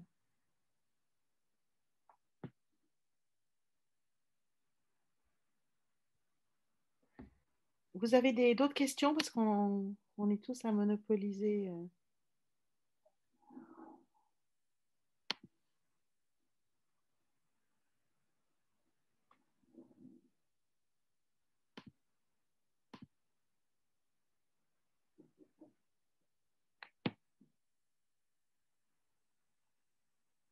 Alors peut-être j'en ai une qui est liée aux travaux là qu'on est en train de faire avec Claire Bessade et Marie-France Bishop, où on travaille sur des lectures orales et au niveau des présuppositions et des implicatures, et où on a l'impression, enfin pour le moment, que en fait les enfants échouent quand même beaucoup moins au niveau des présuppositions que pour les implicatures. Est-ce que... Alors là, c'est des enfants de quel âge? Donc, Alors là, ce qu'on a travaillé, c'était des CE1, donc ils ont quoi, 7-8 ans? Marie-France, tu confirmes?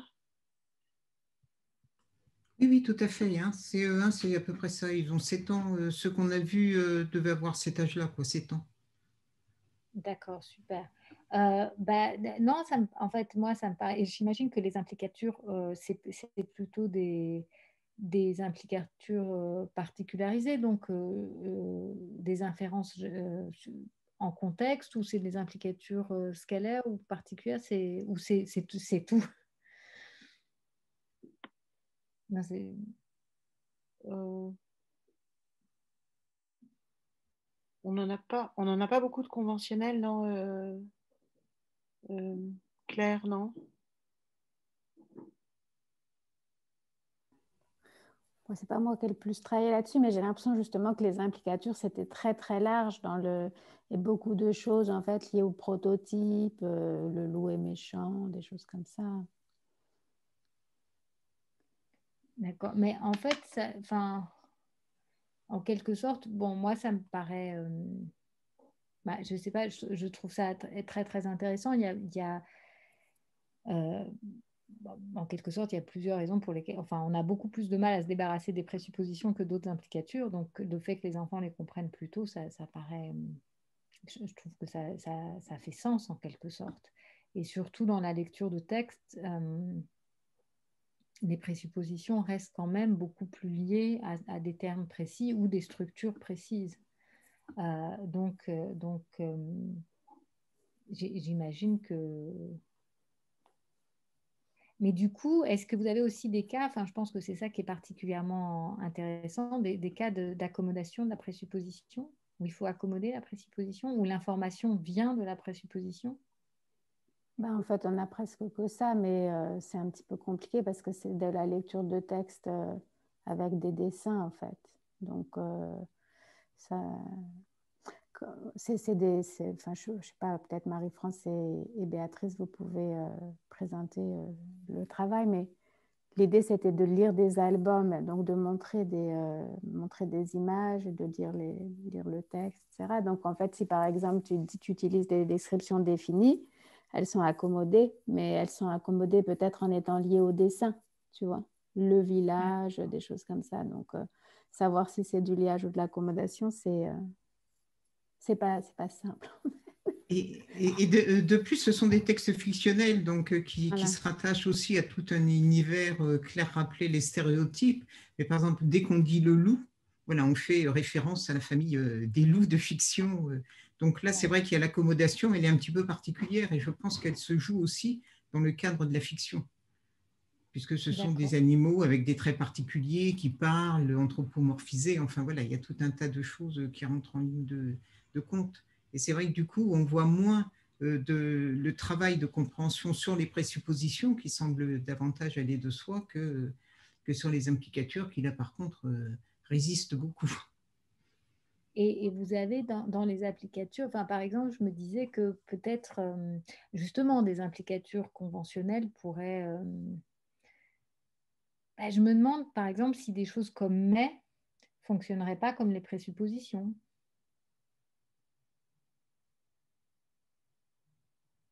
C'est-à-dire que parce qu'on a vraiment là un sens additionnel, mais qui est lié à l'expression linguistique. Parce que, enfin, en quelque sorte, l'idée qu'on ait une différence entre une présupposition, enfin, moi, je trouve ça assez intuitif entre une présupposition et quelque chose qui est entièrement, qui requiert entièrement de prendre en compte, enfin, quasiment uniquement le contexte, par exemple, pour l'implicature. Oui, mais tu as quand même beaucoup d'implicatures qui sont des implicatures liées à l'emploi de certains termes. Toutes les implicatures Oui, mais scalaires. en fait, c'est un peu ce que je demandais, c'est-à-dire est-ce que c'est ce que vous avez utilisé ou est-ce que vous avez plutôt utilisé des implicatures qui n'étaient pas liées à des termes?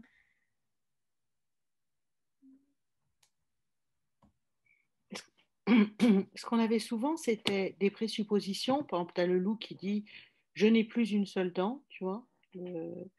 Et puis, en fait, ça servait un peu de niche pour déclencher l'implicature je ne suis pas dangereux, je ne vais pas te manger, etc. Ah oui, Tu vois? C'est des Mais non, mais implicatures moi, qui sont beaucoup plus, qui demandent beaucoup plus de calcul, tu vois, de raisonnement, ouais, ouais. de faire appel à des hypothèses implicites, hein, si tu veux. Oui, oui, je vois, je vois. Non, mais en quelque sorte, enfin, pour moi en tout cas, l'idée que les enfants comprennent les présuppositions ou même les implicatures conventionnelles, même les implicatures scalaires très jeunes, ça, enfin, moi, ça ne me surprend pas trop. Mon travail est beaucoup allé dans ce sens-là, en fait. Et puis des enfants de 7 ans, c'est des grands déjà, hein, ils comprennent plein de choses. Alors en revanche, oui, bah, comme tu dis, Claire, oui, les implicatures, surtout des implicatures bah, en quelque sorte, c'est même plus une implicature, c'est vraiment enfin, par exemple, dans le cas du loup là dont tu parlais, c'est vraiment en fait, une série d'implicatures. C'est tout, enfin, il y a, il y a- il y a un ensemble d'implicatures possibles, euh, plus ou moins, qu'on pourrait plus ou moins vouloir communiquer. Par exemple, le fait de ne pas avoir de dents, bon, bah, nous, on comprend, oui, bah, c'est ne pas être dangereux, mais c'est quand même... Mais Il y a justement, plein... tout ça, c'est hyper important dans l'interprétation et la compréhension du texte, parce que si tu ne comprends pas tout ça, en fait, tu peux comprendre le sens littéral de chaque phrase du texte, mais tu n'as pas compris l'histoire, quoi. Tu n'as pas compris en quoi c'était intéressant, qu'il y avait une morale, que c'était pas une description de quelque chose, je sais pas, que c'était un objet littéraire, si tu veux, voilà. Donc, Oui, ouais. oui. Non, non, je trouve ça super intéressant et surtout, je pense que je pense que bah, ça touche en fait à autre chose, c'est-à-dire qu'on a vraiment deux processus. D'un côté, on a la compréhension, euh, tu disais de sens littéral, mais c'est pas, en quelque sorte, c'est pas le sens littéral, c'est déjà un sens avec des présuppositions, un certain type d'implicature, etc., qui vont être prises en considération. Euh, enfin, je sais pas, je trouve ça très, très intéressant de penser à ce niveau-là, qui semble en fait ne pas poser problème à l'enfant, à moins, enfin en tant que tel, à moins qu'il y ait trop, à moins que et puis un autre niveau qui est celui de prendre en fait de prendre toutes ces informations, mais qui comprennent déjà beaucoup de phénomènes pragmatiques enfin, et d'inférences pragmatiques qui ont été incorporés, de prendre tout ça et après d'aller piocher dans tout ça, en fait, justement, ces implicatures plus faibles, parce qu'elles sont pas. C'est une chose de dire, par exemple, à mon avis, euh, un enfant à qui on dit, je sais pas, donc une implicature forte, hein, du type, bah, est-ce que tu peux venir avec moi demain à la piscine? Et l'enfant répond, j'ai beaucoup de fièvre. Bon, bah, ils comprennent très bien l'implicature. À 7 ans, logiquement, c'est fait. Bon, c'est bon. Ils comprennent l'implicature que l'autre enfant ne peut pas aller à la piscine. Je ne pense pas que ça poserait beaucoup de problèmes. Donc, quand l'implicature est très, très fortement euh, en fait communiquée, à mon avis, à 7 ans, dans la plupart des cas, ça devrait marcher. En revanche, ce type-là d'implicature qui sont effectivement dans les textes, ou comme tu dis, c'est la construction de la signification du texte, ça, c'est un autre processus. Et puis, c'est beaucoup moins certain. On s'appuie pas du tout de la même manière sur l'intention de l'auteur. Enfin, l'intention de l'auteur, évidemment, c'était de communiquer tout ça, mais de manière beaucoup moins précise. C'est d'ailleurs pour ça que c'est des textes littéraires, enfin, en quelque sorte. Non ça vous paraît? Non, mais si, c'est ça, en fait, la difficulté, c'est justement d'essayer de voir quels sont les éléments qui permettent, sur lesquels les enfants doivent s'appuyer pour construire la cohérence du texte, en fait. Et si ces éléments sont des éléments de type implicature, présupposition, s'ils y contribuent, il faut absolument qu'ils soient déchiffrés par l'enfant, sinon l'enfant n'a pas vraiment accès au sens, quoi. Voilà.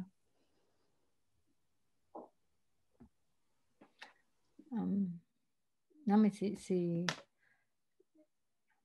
Mais c'est pour ça, par Je exemple, pense que pour ton expérience, c'était pareil. Là, quand j'ai posé la question, en quoi ça montre qu'il y a quelque chose de type présuppositionnel, etc.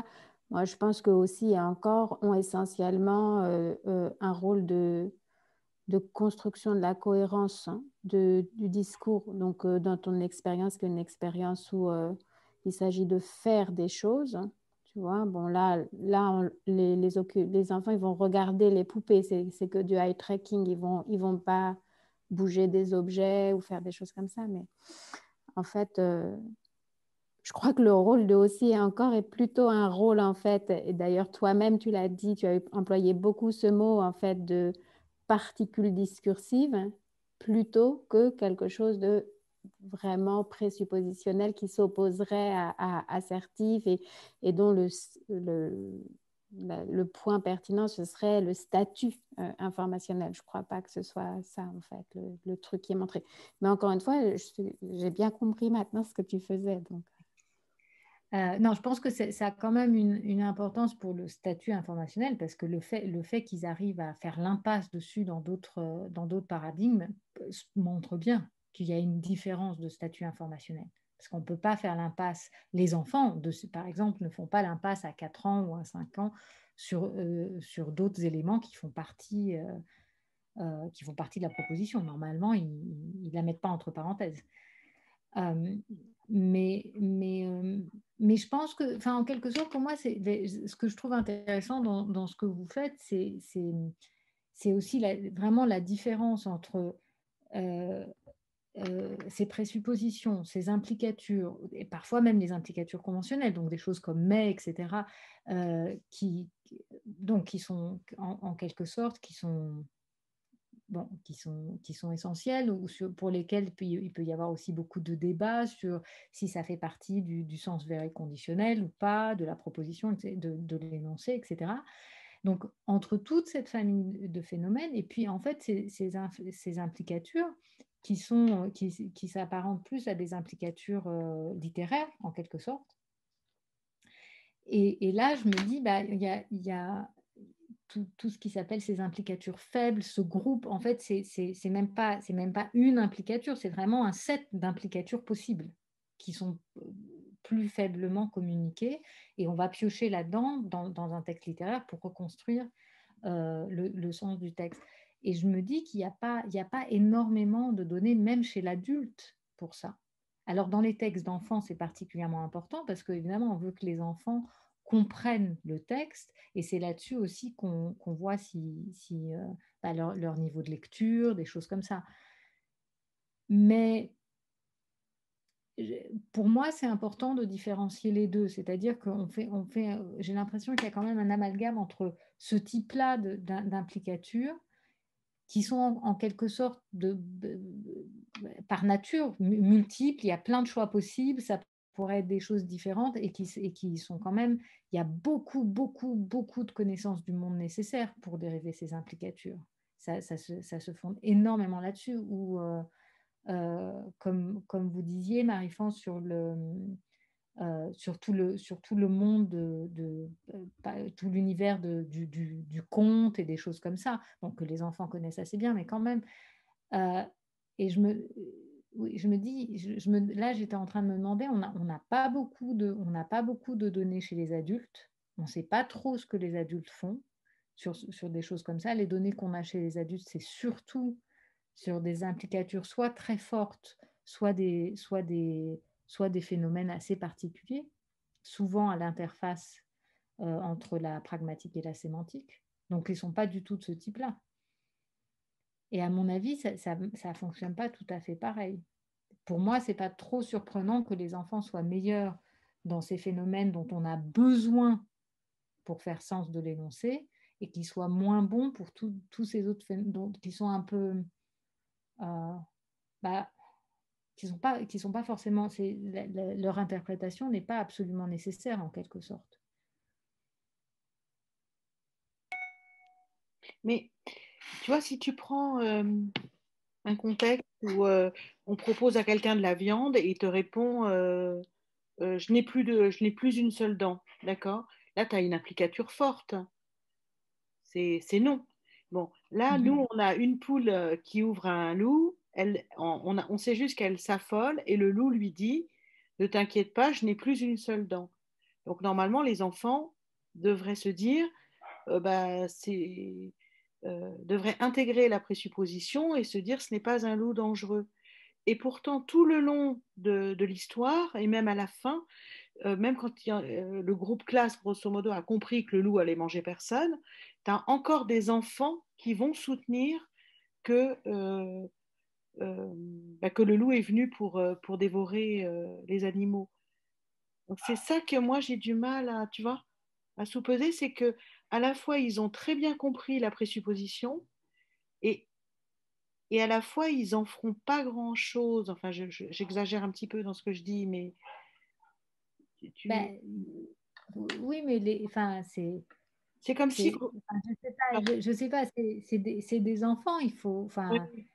parfois, enfin, je sais pas si, enfin, souvent, souvent pour ces trucs-là, je sais pas si quand vous avez fait le pilote, vous leur avez demandé, parce que parfois les réponses sont magnifiques, parce qu'ils disent, ils inventent des trucs. Par exemple, pour un enfant de 7 ans, c'est tout à fait logique que le loup dise un mensonge sur le fait qu'il ait des dents ou pas, parce que la plupart des loups, c'est ce qu'ils font, ils disent des choses qui sont pas vraies pour essayer de... Pour... Et puis le loup, peut-être qu'il a plus de dents, mais qu'il a l'intention de faire de la bouillie de poule et puis de la boire en milkshake. Enfin, et les enfants, enfin, ils sont dans ce type-là d'univers tout le temps. Donc, à mon avis, ce qui est important, c'est que les enfants aient compris que ce que le loup voulait dire, c'est-à-dire l'implicature qui était l'intention de l'implicature, c'était qu'il n'allait pas manger la poule. Et s'ils ont compris ça, ils ont compris l'implicature. Après, ce qu'ils en ont fait, c'est plus trop une question de comprendre une implicature, et là, en l'occurrence, effectivement, une implicature forte, c'est une question de mise en contexte par rapport au contexte du texte lui-même, à ce qu'ils savent des conventions du genre, c'est-à-dire que le loup, c'est ce qu'il fait. Les loups gentils, ça n'existe quasiment pas. D'ailleurs, la plupart des récits pour enfants ou des dessins animés jouent là-dessus. Quand le loup ou le renard est gentil, c'est drôle, quoi. Ça, en général, c'est du registre comique. Donc, je me demande quand même dans quelle mesure... C'est un problème, par exemple, qui a beaucoup, beaucoup, beaucoup qui est très, très intéressant pour la métaphore. Dans la métaphore, on trouve dans les expériences, les vieilles expériences sur les métaphores, il y a des choses magnifiques où les enfants, alors ils disent, ah oui, les enfants ne comprennent pas les métaphores. C'est pas qu'ils ne comprennent pas les métaphores, c'est qu'ils font toute une histoire autour de la métaphore. C'est pas juste qu'ils l'interprètent littéralement, c'est qu'ils l'interprètent dans un monde, en fait, dans un monde de contes de fées. Donc, ce qu'ils disent, c'est parfaitement cohérent. C'est une autre interprétation. C'était pas celle qui était, mais c'est une interprétation de conte de fées. Donc, pour les enfants, c'est tout à fait logique, par exemple, que quelqu'un se transforme en animal. C'est le genre d'histoire qu'ils entendent tout le temps. Donc, il faut d'abord leur faire comprendre qu'on n'est pas dans une histoire d'animaux, etc., pour qu'ils comprennent que okay, c'est métaphorique. Et là, on peut vraiment voir s'ils comprennent ou pas la métaphore. Mais donc, je sais pas, j'ai l'impression qu'il y a vraiment beaucoup, beaucoup, beaucoup qui a à voir plus avec avec, avec ce qu'ils connaissent du monde en quelque sorte. Bon, alors ça ne veut pas dire que leur compréhension du texte n'a pas d'incidence, hein. Je pense que les enfants qui sont par exemple, qui sont très méticuleux et qui s'arrêtent vraiment sur chaque présupposition, sur chaque implicature conventionnelle, etc., comprennent beaucoup mieux le texte. Par exemple, anticipent beaucoup mieux ce qui va se passer. Parce qu'ils ont compris, en fait, par exemple, parce qu'ils ont accommodé une présupposition. Donc, ils savent très bien qu'ils doivent s'attendre à certaines choses. Et c'est vrai qu'il y en a qui ne le font pas. Mais je me demande quand même s'il n'y a pas si c'est pas deux types de choses différentes. Vous n'avez pas l'impression qu'il y a deux processus différents? Oui, on bute un petit peu justement là-dessus, hein, et c'est sûr qu'on voit bien que, par exemple, dans le travail qui est fait, il va falloir décaler un peu les définitions ou en tout cas l'approche de la présupposition pour la replacer dans le cadre du texte fictionnel, parce que, voilà, comme vous l'avez dit, hein, mais c'est exactement ça, c'est-à-dire qu'ils sont sur un premier scénario. qui est le loup, même sans dents, reste un loup méchant. Et puis ensuite, ils sont sur un deuxième scénario qui est celui de l'histoire où finalement, ce loup sans dents ne va pas dévorer. Voilà, donc il va y avoir tout un tas de péripéties. On voit bien qu'il y a toujours une tension là entre les deux et que ça gêne un petit peu la compréhension parce qu'ils ont du mal à le résoudre. Et c'est vrai que les élèves qui ont l'air de mieux s'en sortir, ce sont ceux qui reviennent régulièrement aux éléments du texte, c'est-à-dire qui réussit justement à traiter ces points de manière très précise dans le texte.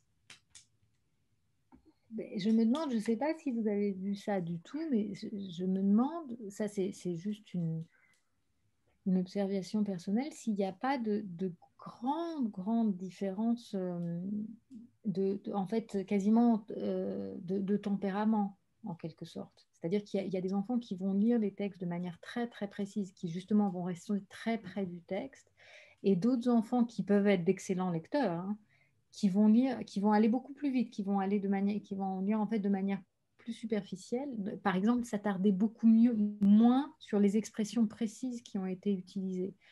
Et je me demande là si on ne trouverait pas des différences, non pas seulement au niveau entre groupes d'âge, mais vraiment des différences personnelles.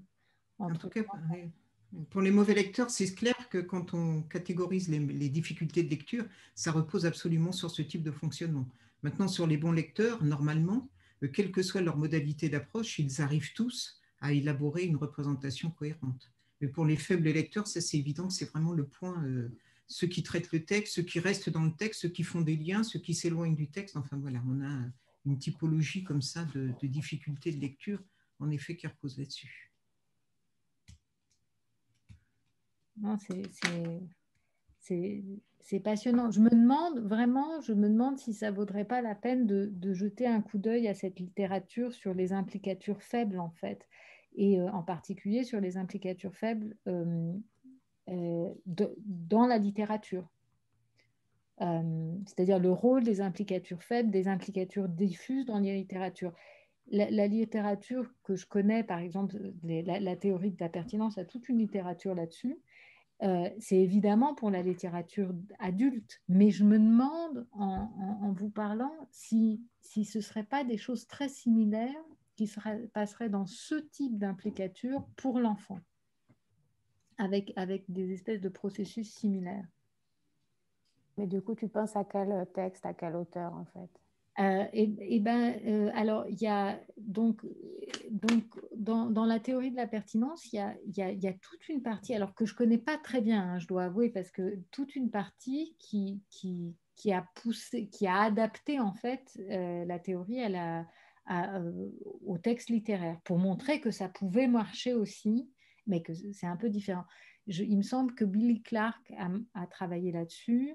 Il me semble même qu'ils ont un recueil relativement récent qui est plus avec plusieurs textes sur ça. Mais j'ai l'impression que l'idée générale, c'est un peu cette idée d'implicature faible, diffuse, où en fait on n'a pas une implicature qui est clairement l'implicature où on reconnaît tout de suite l'intention du locuteur, voilà, c'est ce qu'il a voulu dire.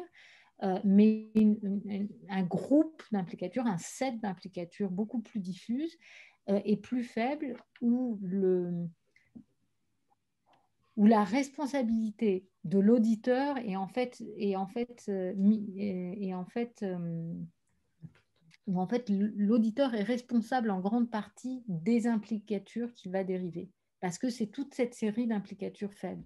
Et c'est ce qu'on trouve dans le texte littéraire. Alors, dans les textes pour enfants, évidemment, pour nous, en tant qu'adultes, ce qu'on voit, c'est des choses qui sont assez transparentes. Mais je soupçonne que pour l'enfant, parce qu'ils n'ont pas les mêmes connaissances du monde, parce que probablement tout ça est quand même beaucoup plus coûteux pour eux que pour nous, pour plein de raisons, je me demande si ce n'est pas le même genre de processus qui fonctionne pour l'enfant dans ces textes plus littéraires, enfin même si ce n'est pas des textes littéraires, que le processus qu'on a chez les adultes quand on interprète un texte littéraire. Ce sont des implications qu'on fait à nos propres dépens, en quelque sorte. on ne peut pas être sûr que c'était l'intention de l'auteur ou du locuteur. Il y a, par exemple, sur le fait de ne pas avoir de dents, si dans le contexte, on vient juste de parler de vouloir être mangé, ceci, cela, bon, bah, l'implicature de ne pas être mangé est une implicature forte, mais il y a toute une série d'autres implicatures.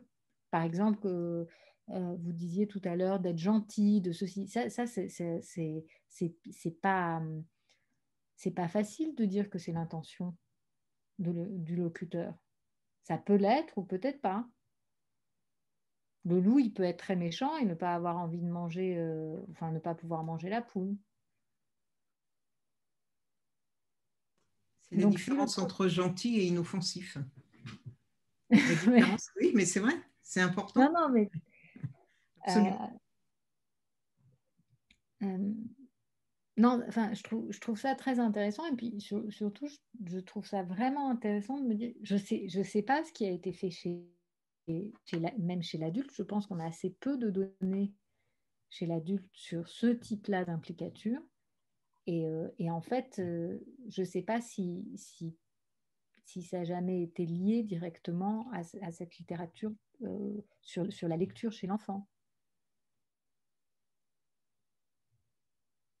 Mais l'idée, c'est elle fonctionne pas pareil. Enfin, c'est très simple. Hein. Quand nous, on prend enfin, on a fait des tests là avec des adultes sur sur des implicatures fortes. Tout le monde dit, bah voilà, c'était ça l'intention du locuteur. Sur les implicatures comme ça, les sets d'implicatures plus faibles, ah ben là, les jugements sont beaucoup plus mitigés, par exemple. Donc, si ça fonctionne comme ça chez l'adulte, c'est logique que les enfants aussi pourraient avoir des choses équivalentes.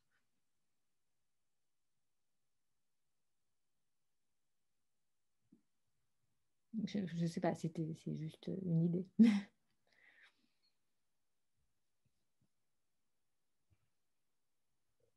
Est-ce que quelqu'un, on te remercie beaucoup, hein. Est-ce que quelqu'un a encore des questions ou... Parce que là, on est, enfin, on arrive à la fin du séminaire. Bon, bah écoute, on va te remercier, Nazika. Ben, Et merci beaucoup.